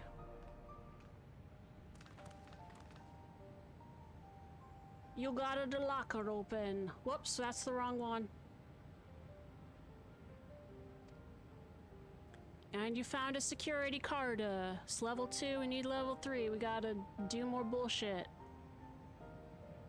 Preservation members led such surprisingly normal lives. Leaving notes, losing their cards. I guess I imagined they'd be more, what's the word, bloodless, mechanical? My parents were once part of preservation, if you'll recall. It would seem the researchers who agreed with Calix and his philosophy underwent the conversion to endless entities. But I assume those who could not or would not eventually left the organization altogether. Oh, I almost forgot. The researchers kept journals in their data tablets. The one I read doesn't explain much, but something big happened in the complex, and afterwards, it was decided that everyone would become endless. The writer was really happy about it. You can tell how much they admired Calix and his work. The entries ended after that, but maybe you can read more in the other tablet there. Let's move this investigation to another room. The Deutero lab and the maintenance facilities.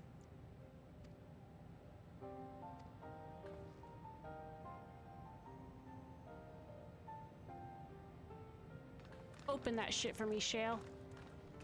Is there another... We read this one. Is there another tablet? No?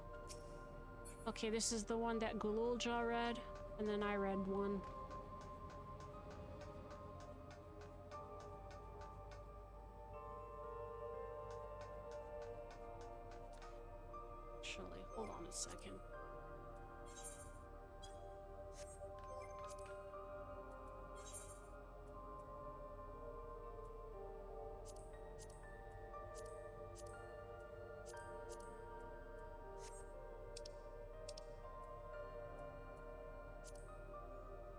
Can hide the log window, right?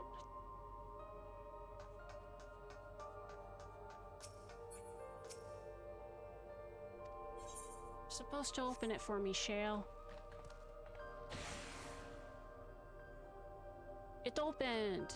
So where should we go first? Deutero lab or facilities? Let's start with a lab.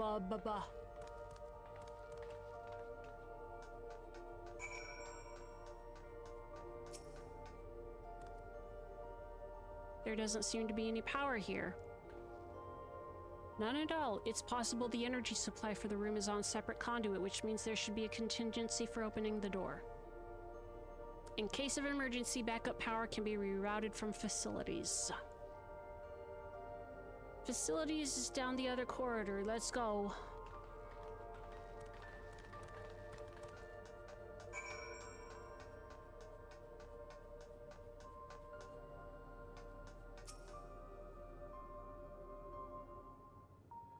Oh, that's a lot easier than just covering the chat box every time.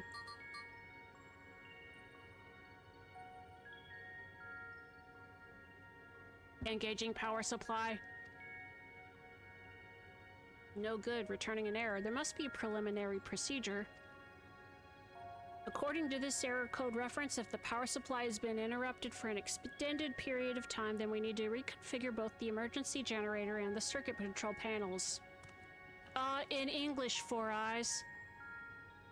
Shale, that's the emergency generator over there, isn't it? Yes, and by the looks of it, it's the same model as the one used in Heritage Fountain.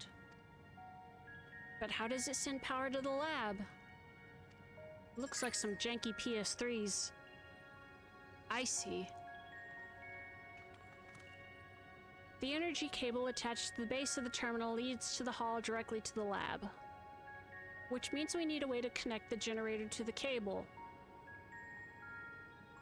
Patterns on the floor, circuit, reconfigure, yeah. Solve a puzzle.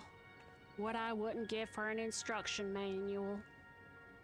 Could look around for any written procedure. I'll keep digging through the...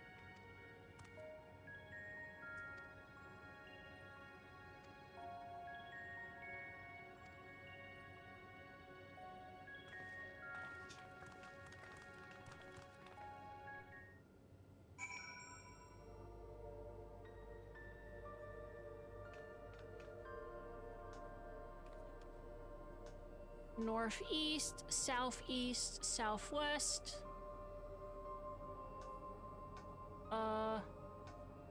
There we go.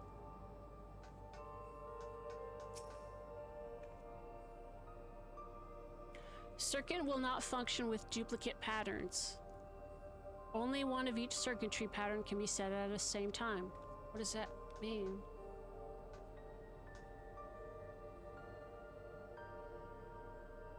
They're all different, right? Oh, they connect. Can we can rotate them, I bet.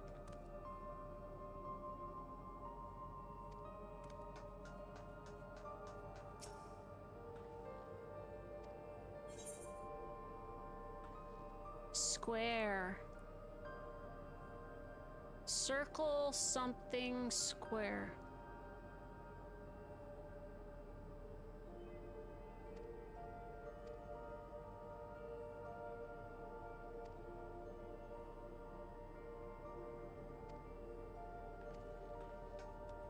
Okay, so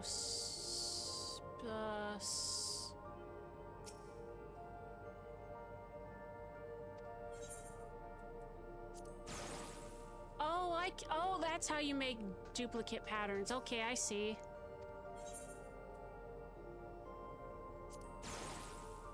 All right.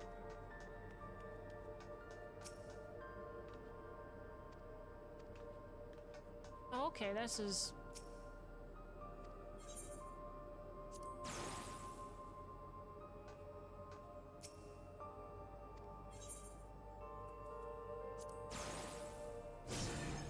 Boom.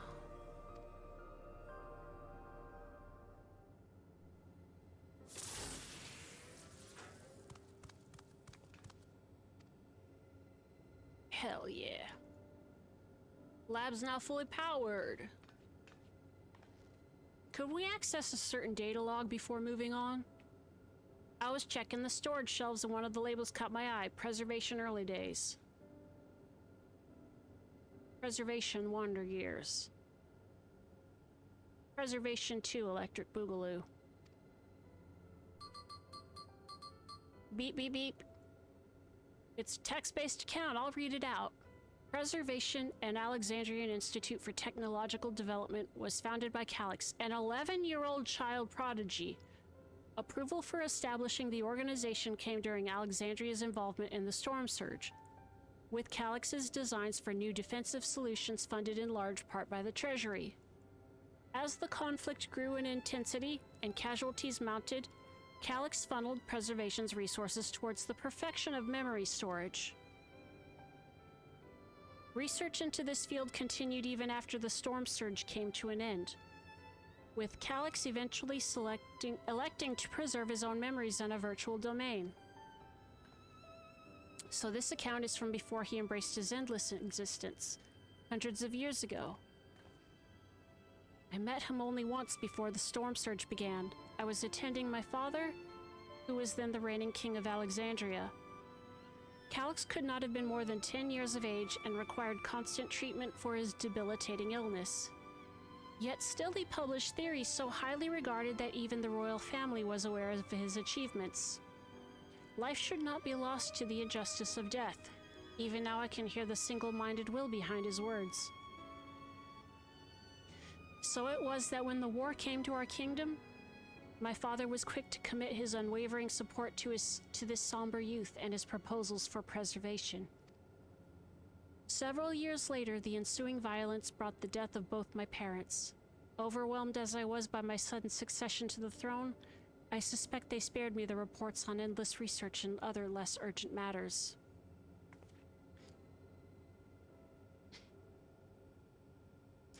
So you had no way of knowing what kind of person Calix was changing into. Did he change? I wonder. Perhaps he has ever been the type to value ideals over compassion, and I failed to see it at the time. Or perhaps he did change, but it is still driven by those same deeply held beliefs, that mortality is cruel and unjust, and his role is to deliver mankind from his fate. Whatever the case may be, we cannot allow him to shape our future. Let's press on, shall we? Bonk, bonk.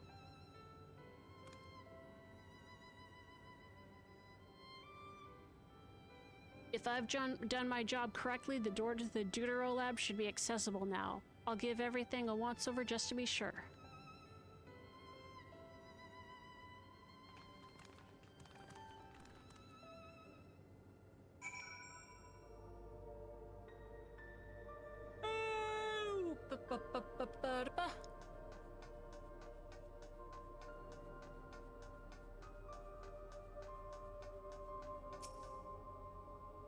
Open the door, get on the floor. Everybody walk the dinosaur.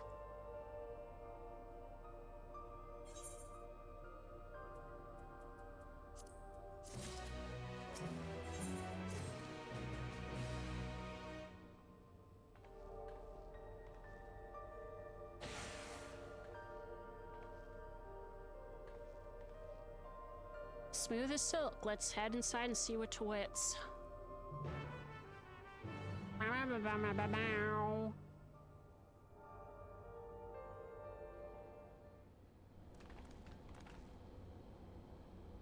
Gods above, isn't that Steve Buscemi? Oh, it's a computer. Wait, that's the Holy Grail. Oh, is that part of the key? The key to interdimensional fusion. That looks to be a schematic on the monitor. And they've used it to make another key, but isn't it missing the shard inside like the one CT has? Oh. Oh, we may have been laboring under a misconception. The key was originally a Malala relic. Once this treasure came into its possession, Preservation began working to harness the power to cross dimensions. Aside from the crystal, we can see that all the vessel's components were constructed here, so what might that tell us? The crystal itself is the key.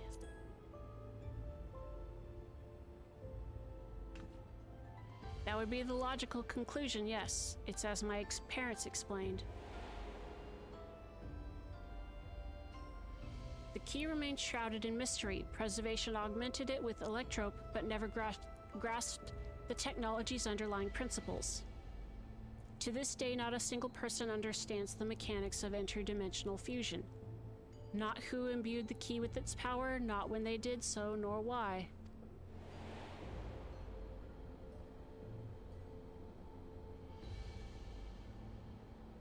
Now it makes sense. Calyx can track the key because its vessel was made by Preservation. I believe there is much we may learn in this room. On our next visit, I will have to enlist Y'shtola's assistance for a thorough investigation. I too am curious about a great many things, but pinning down Calyx's whereabouts is our priority. Hopefully there is a security card here that can grant access to the director's office. The research conducted here appears to be highly confidential in nature. Some of the personnel must have belonged to the organization's upper echelons, and that means higher security clearance. We should spread out and look for any cards. Hi, Callie. Hi, Callie. Callie, Callie. Yeah.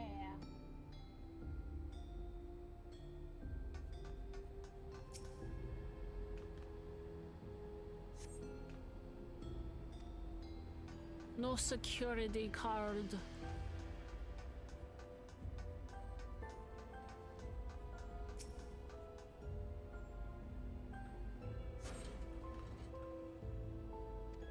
Is it level 3 though?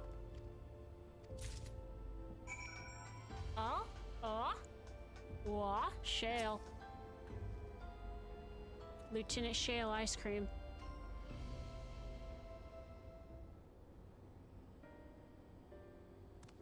Level 3, that should get us into the director's office. What are you hoping to find in there again, Shale? You were saying that a certain device was going to help us. I haven't properly explained myself, have I? I'm looking for a data relay. After we discovered this ostensibly abandoned complex, I performed a cursory investigation which detected a connection to an outside network. When I traced the data's routing, I confirmed traffic from a web of Everkeep's security cameras.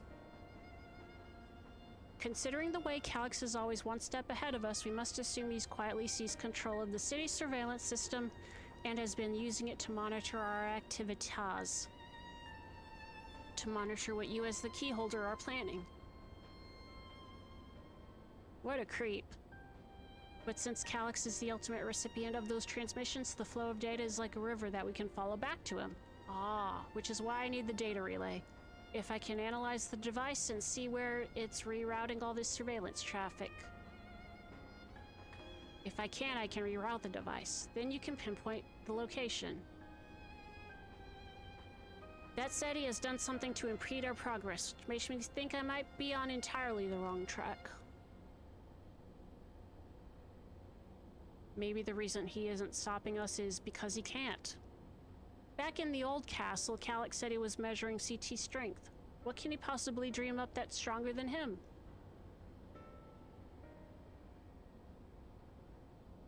Speaking of cameras, there was another thing I meant to mention. I found evidence that someone deliberately disabled the surveillance feed in this room.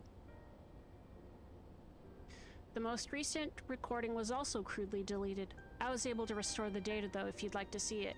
Yeah, show me. I want to see people's business. I'll start the show then.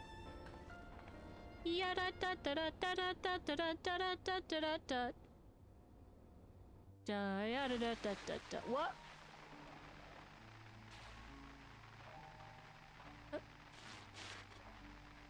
Why Are you Aquay? really planning to leave? Ooh, voices. Yes.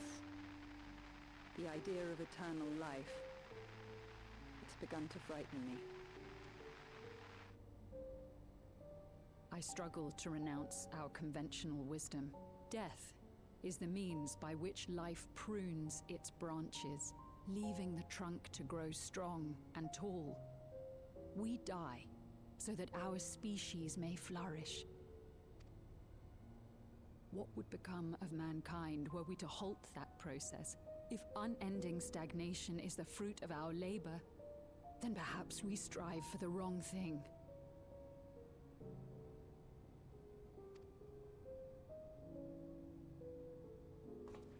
Your argument is a rejection of Master Calix's vision.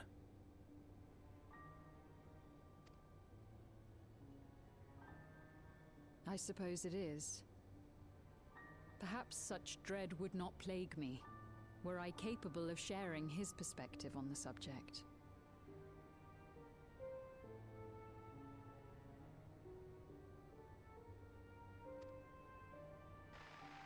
But I cannot.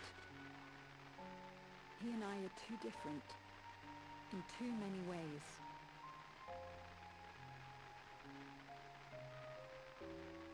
I lack his extraordinary genius. I had no illness threatening to cut my life short, no singularity of will to cut away all distractions and focus solely upon research.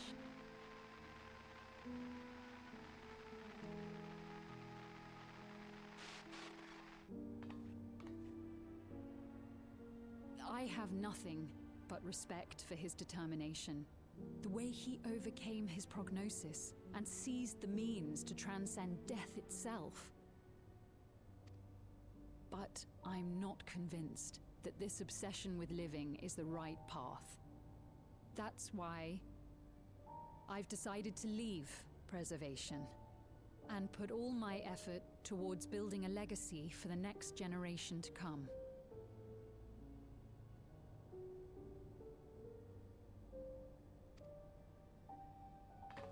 Surely you...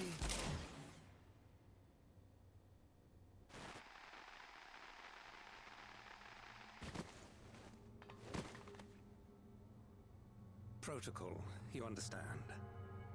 There can be no exceptions.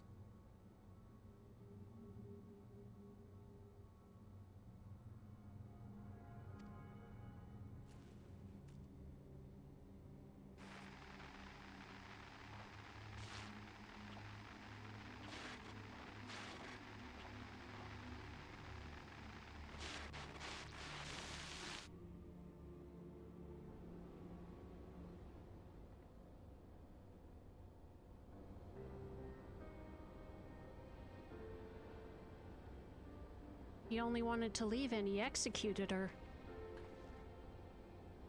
I checked the images against the personnel data, and the man who pulled the trigger was Director Demetrius himself. Everything I could find on him pointed to a deep infatuation with Master Calix. The cameras in this room have been out of operation ever since that incident. Given that the recording was erased, I can only assume he was trying to conceal his grisly deed from the other researchers. I'm not surprised given how my parents described their defection from the Institute. They spoke of rushing me through a portal even as Preservation's agents closed in on them.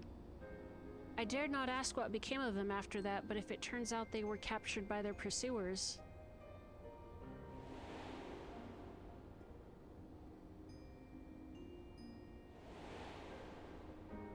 I mean, they ended up becoming endless either way.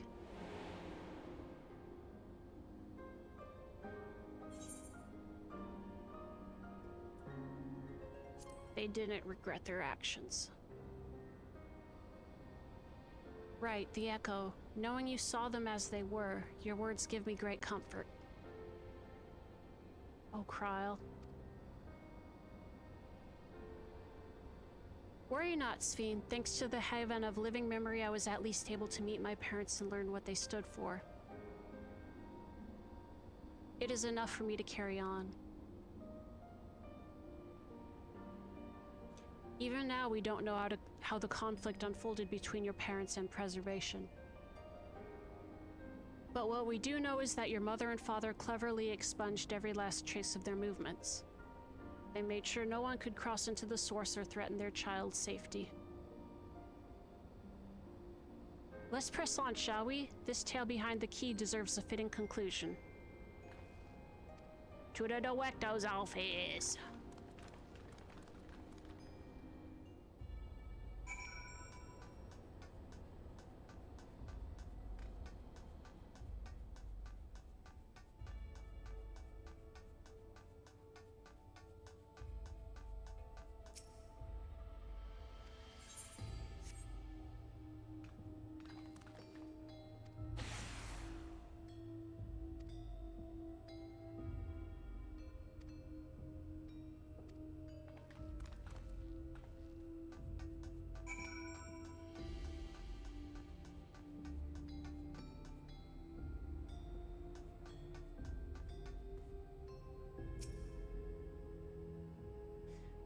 Damn, this terminal isn't connected to any outside networks, so it can't be the data relay I'm looking for.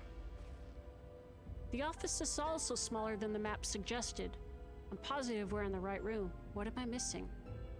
Sorry, CT, could I ask you and the others to search the office for any clues to this infuriating puzzle?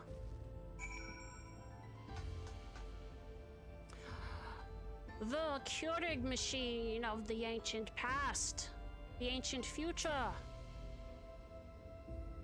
Make yourself a Starbucks.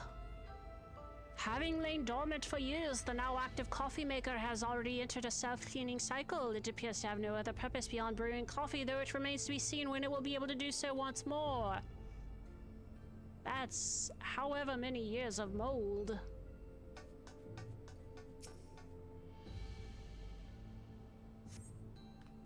A crumpled note wedged. Passwords to be input simultaneously at terminals in Protolab, Durolab, and Director's office. Yep. In a minute.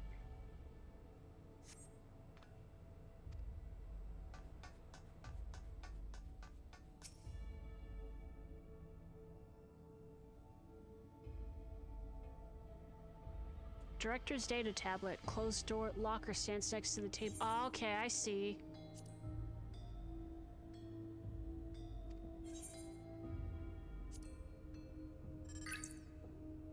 Nothing of note. The mystery of the key's activation condition remains unsolved. Key triggered an explosion today.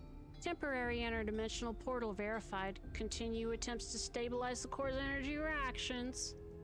13 researchers sustained fatal injuries in the explosion. Memory faculties of 4 personnel sufficiently intact for endless conversion. Remaining 9 designated for ether reclamation processing. Nothing of note.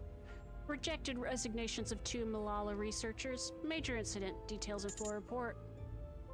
Those 2 inept Malala broke with preservation and absconded with the key. Though the fugitives have since been caught and eliminated, we were too late to recover the relic.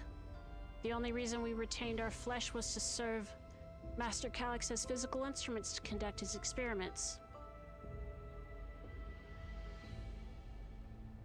Deprived of the object of our research, our existence serves no further purpose. I dare not imagine the depths of his disappointment in me. The complex is to be shut down. All personnel will have their bodies reduced to aether, which will be allocated for further experimentation. Memory data will be archived. Any endless conversions will be subject to Master Calyx's discretion. If he does not deem us fit, then we are not deserving of eternal life. Personnel have undergone processing. Once shutdown protocol has been completed, I'll proceed with my own corporeal dissolution. As long as the key remains in the physical world, we must keep this complex in pristine condition. Whether it be needed for experiments or otherwise, it must be ready to support future operations in whatever capacity Master Calyx requires. To that end, facility equipment will be maintained in stasis mode. Furthermore, critical component for secure room access will be stored separately to defend against unauthorized entry. Okay.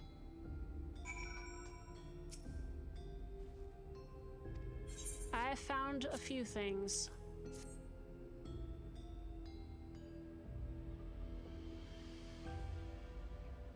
Misplaced note. What is it?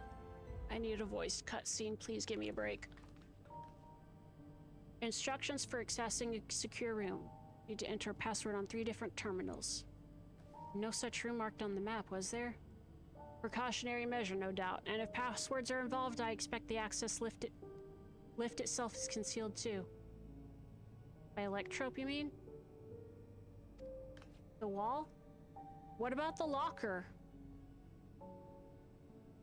Never trust an electrope. Surface.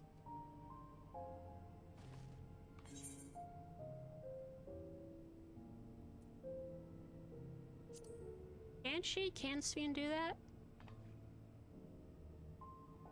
It never had that property in my time. CT's having a little fun, I think. What we mean is electrope can project a false appearance. Oh, illusion wall. Okay, I didn't know what I was talking about, sorry.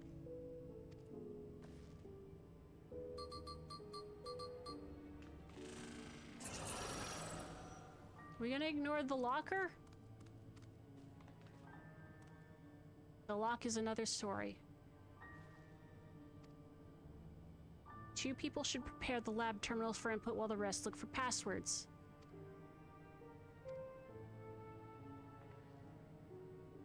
Your knowledge of Alexandria and his people could be needed here.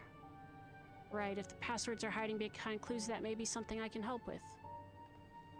I've lived my whole life in Alexandria too, after all. Well then fuck everybody who volunteered for the labs.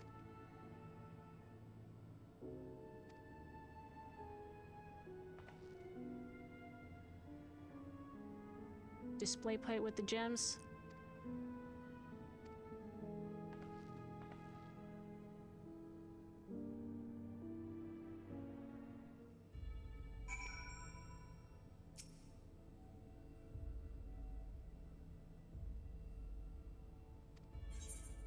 I want to look open the locker.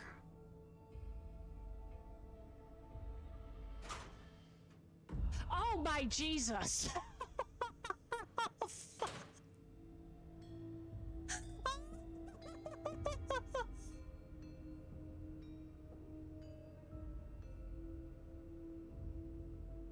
Oh my fucking god.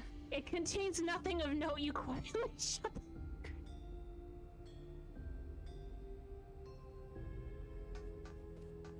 We're just gonna ignore that, man. Oh god. That was funny.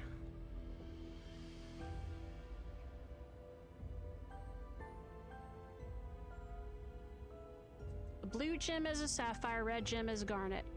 Empty slot for another jewel to fill.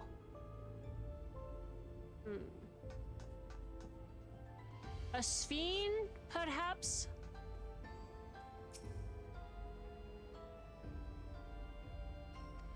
Alright, let's talk to people.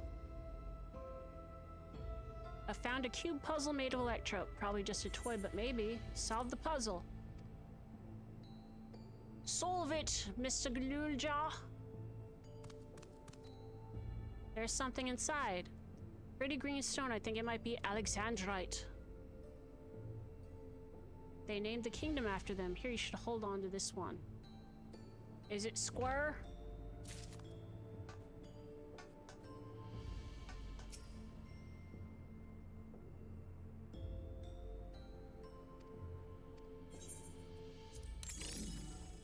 Ooh! Oh! I see. A short phrase. A floor plan of the complex. Yeah, it's the map.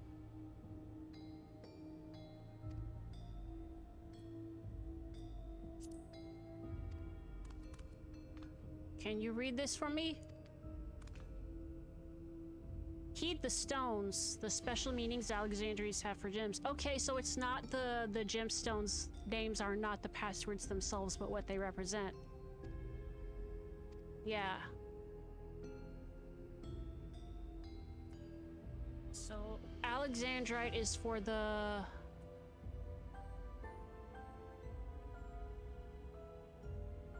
director's lab. I forgot which ones were which over here. Corresponds to the proto lab, and then the garnet is the...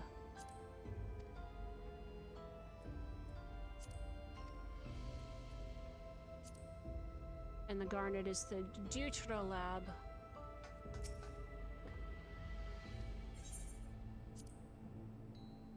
Alexandrite represents the conception of protection. It is incidentally also the origin of Alexandria's name. Yes, passwords. Alexandrite is protection. Sapphire represents honesty, and Garnet symbolizes devotion. Alright, do I...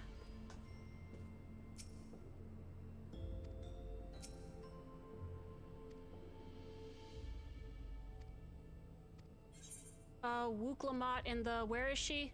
Shit. Proto Lab? Yeah, honesty. Devotion. Director's office, protection.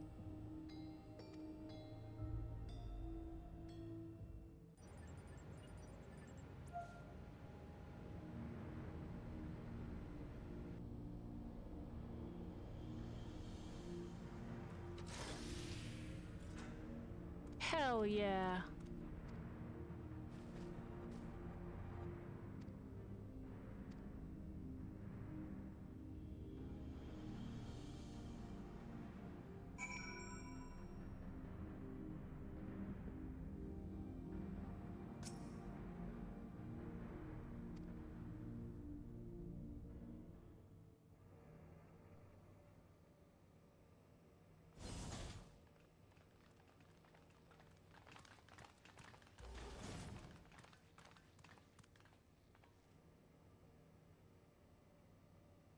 This terminal doesn't look special to me, but this is definitely what we're after?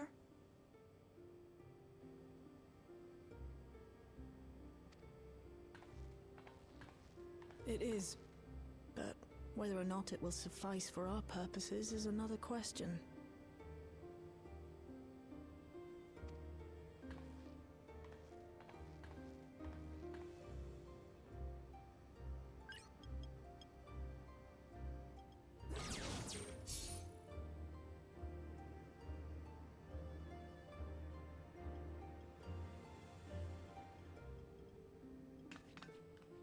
The Endless are created using the memories of the deceased.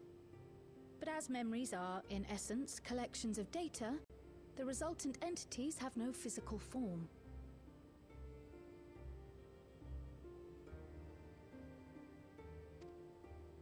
These data entities, as we might call them, have only two methods for interacting with the material world.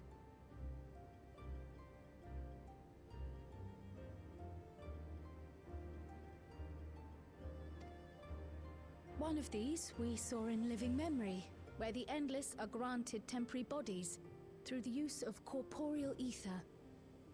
They become much like solid ghosts that one can see and touch. The other method, which Kafkiwa employed, is the remote operation of a machine. But where do you suppose the Endless are to be found when not inhabiting a physical body? You're in a server. The Endless are memories, and if memories are data, then...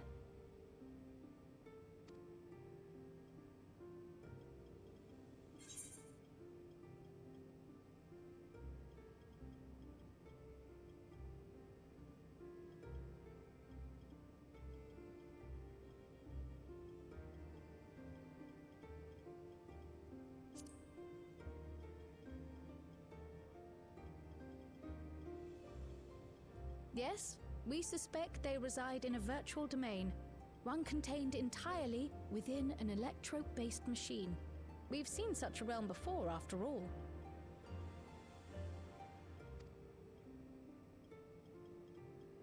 Oh, you mean like the Alexandria made from the Endless Fiend's memories?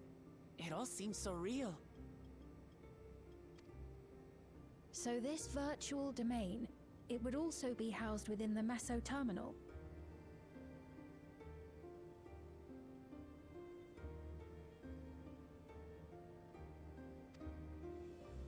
But how? I thought we shut down all the terminals in Living Memory.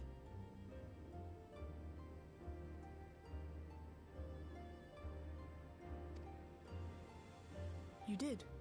And Kafkiwa's program performed just as she intended. The meso terminal itself was deactivated, as evidenced by the failure of the device which was keeping Sphne's body in stasis.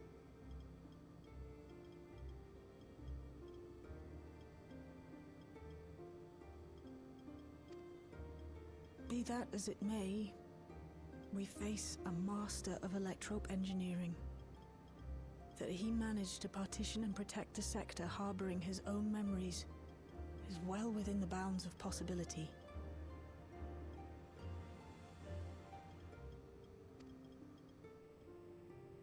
Let us say that the meso-terminal does indeed contain a second domain, and that Calyx himself resides there. This city, on the other hand, exists here in the source.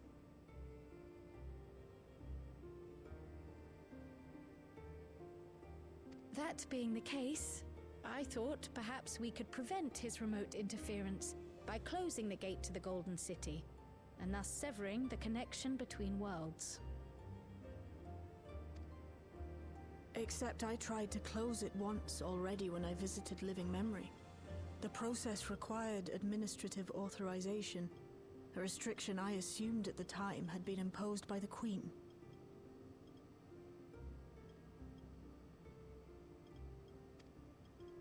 But now you think Calyx might be responsible.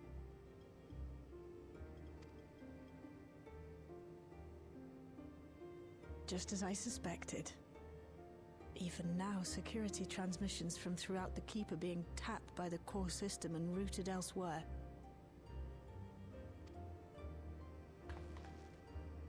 Almost every single one has you as its focus. He's keeping track of the keyholder's movements.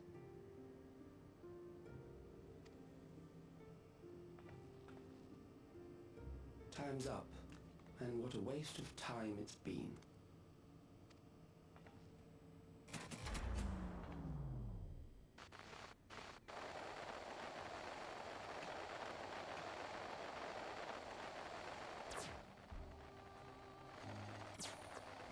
Hoping to find me by tracing security data?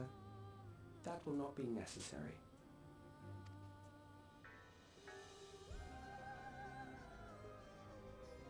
Through a not inconsiderable effort, I've taken your measure and prepared a force sufficient to subdue you.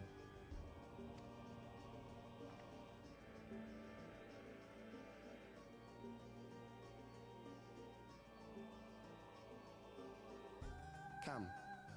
I invite you to the upper reaches of the Meso terminal. The storage device which holds my memories is there.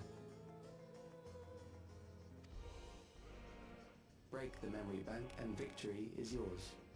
I, in turn, will seek to wrest the key from you with any and every means at my disposal.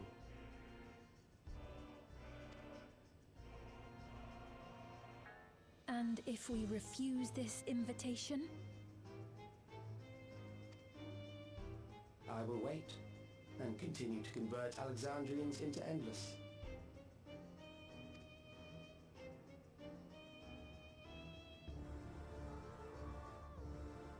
Consider the urgency of the situation and make the wiser choice. Answer me one question, Calyx.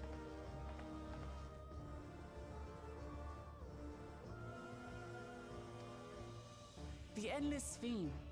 When she was queen, you had her face an impossible task, then manipulated her into using the key when she was at her most desperate. If you can do all that, then why not whisk it away when her plans went to ruin? Why let it fall into our hands?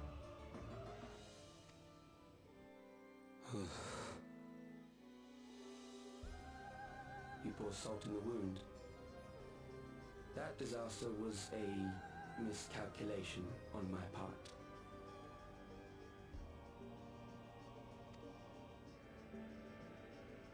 As her end drew near, Sphene and her restructured memories have become one with the terminal's control systems. In that singular place, in that singular moment, she wielded an authority greater than mine. Thus she was able to shield you, the neighboring sovereign to whom she entrusted her nation's future. and the hero to whom she entrusted that priceless key.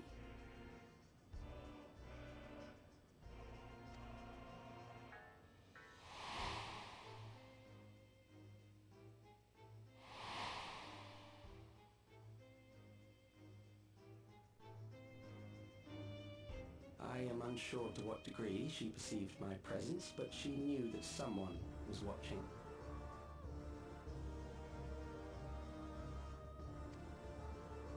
Does that satisfy your curiosity?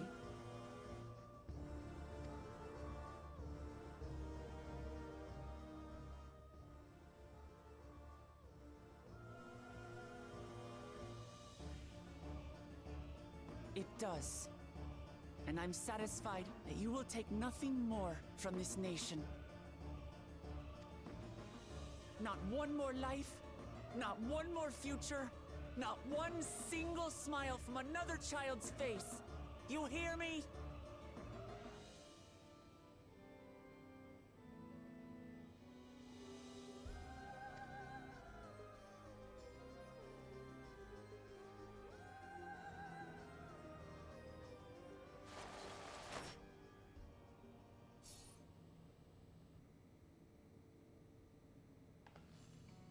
Sorry for losing my temper, but there's only one way we can deal with people like Calyx. Whatever grand future he envisions, someone will be made to pay the price. And I won't let that happen.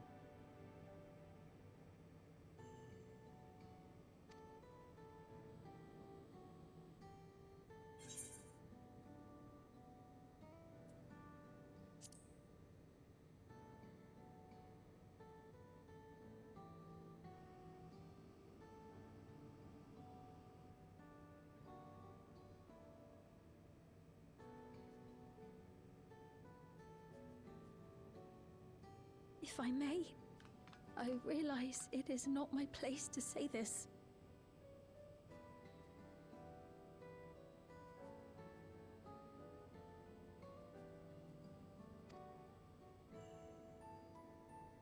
Even so, I must thank you both.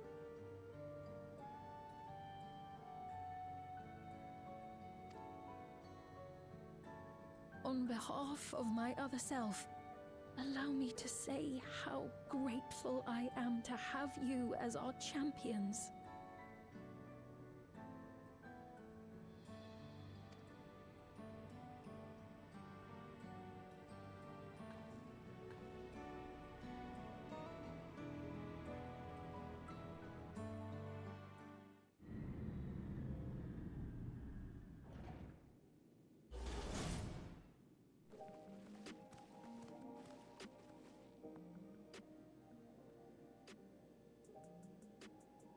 Well, that was an adventure. It may not have been by the method Shale was hoping for, but at least now we know where to find Calyx and what we need to do next. Indeed, while I remain curious about Preservation's research into the key, that is an investigation for another day. Then let's head straight to the back room. We should get everyone on the same page before we make our move. Let's get ready to throw this little boy in the trash.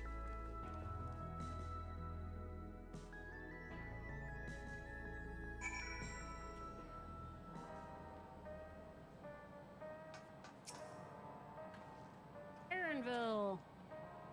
Damn that bastard Calyx. Waited until I was this close before snatching away my moment of triumph. Anyway, I know things didn't go to plan, but we learned a great deal about preservation. That knowledge could come in handy in the days to come. Though I may not be able to contribute much to a direct confrontation, I mean to see this through with you all, providing whatever support I can.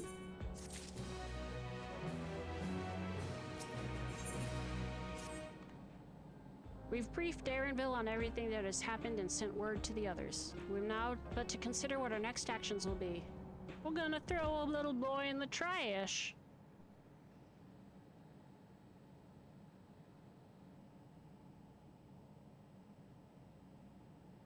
Calyx has offered you the opportunity to confront him directly.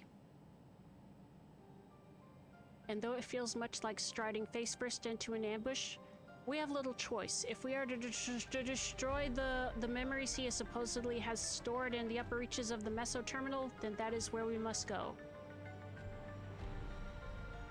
While I'm still upset at being deprived of my moment, I nevertheless did my due diligence. I can confirm that the relay we found was indeed transmitting surveillance data to a device somewhere in living memory. Hi, Mercury. Nothing normal about this, Mar. Hell yeah. When you go to fight Calyx, pray let me fight alongside you. Let me fight for the memory of Otis and Zelenia, and for the other Sphene I may have become. But most importantly, for my beloved kingdom and a joyful tomorrow. It's always been your fight as much as ours, if not more.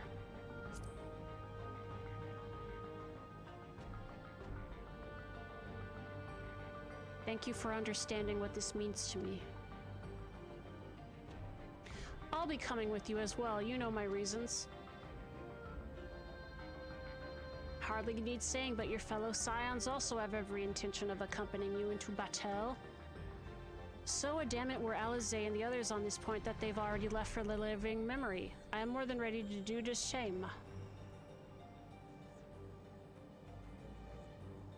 I'll keep patrolling the streets for signs of trouble, especially from anyone wearing neo-regulators. Should you need anything from me, I'll be on standby here in the back room. I really want to go with you too, but I know I can't. I know that sometimes you have to be patient and trust in your friends. CT, Kryl and I think that we should talk to Gosen before we leave for living memory. Under Calyx's direction, preservation has helped shape Alexandria's society for centuries. Taking him down will have serious consequences, and we will need to warn the officials in charge about what we intend. Justifications aside, we shall be acting against the wishes of all who desire to become endless. Exactly. We don't know if Gosen will approve or oppose our chosen course, but either way, leaving without a word is the wrong thing to do. Come, we should be on our way. Resolution first, yes? Be safe, everyone. We'll see you when it's over.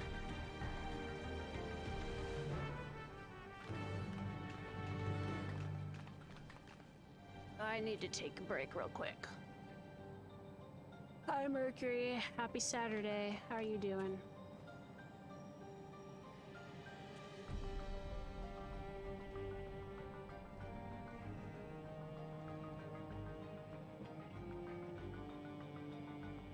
Come to think of it,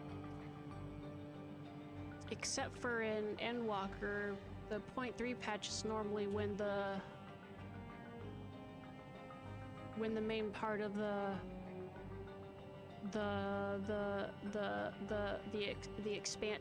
expansion story winds down, and 4 and 5 build up to the next one. So we might be having a final boss-ish. All right, I'm gonna take a few minutes to stretch my legs and get some water and stuff, because I imagine we're gonna have some moments up ahead. Whoop! Wrong one.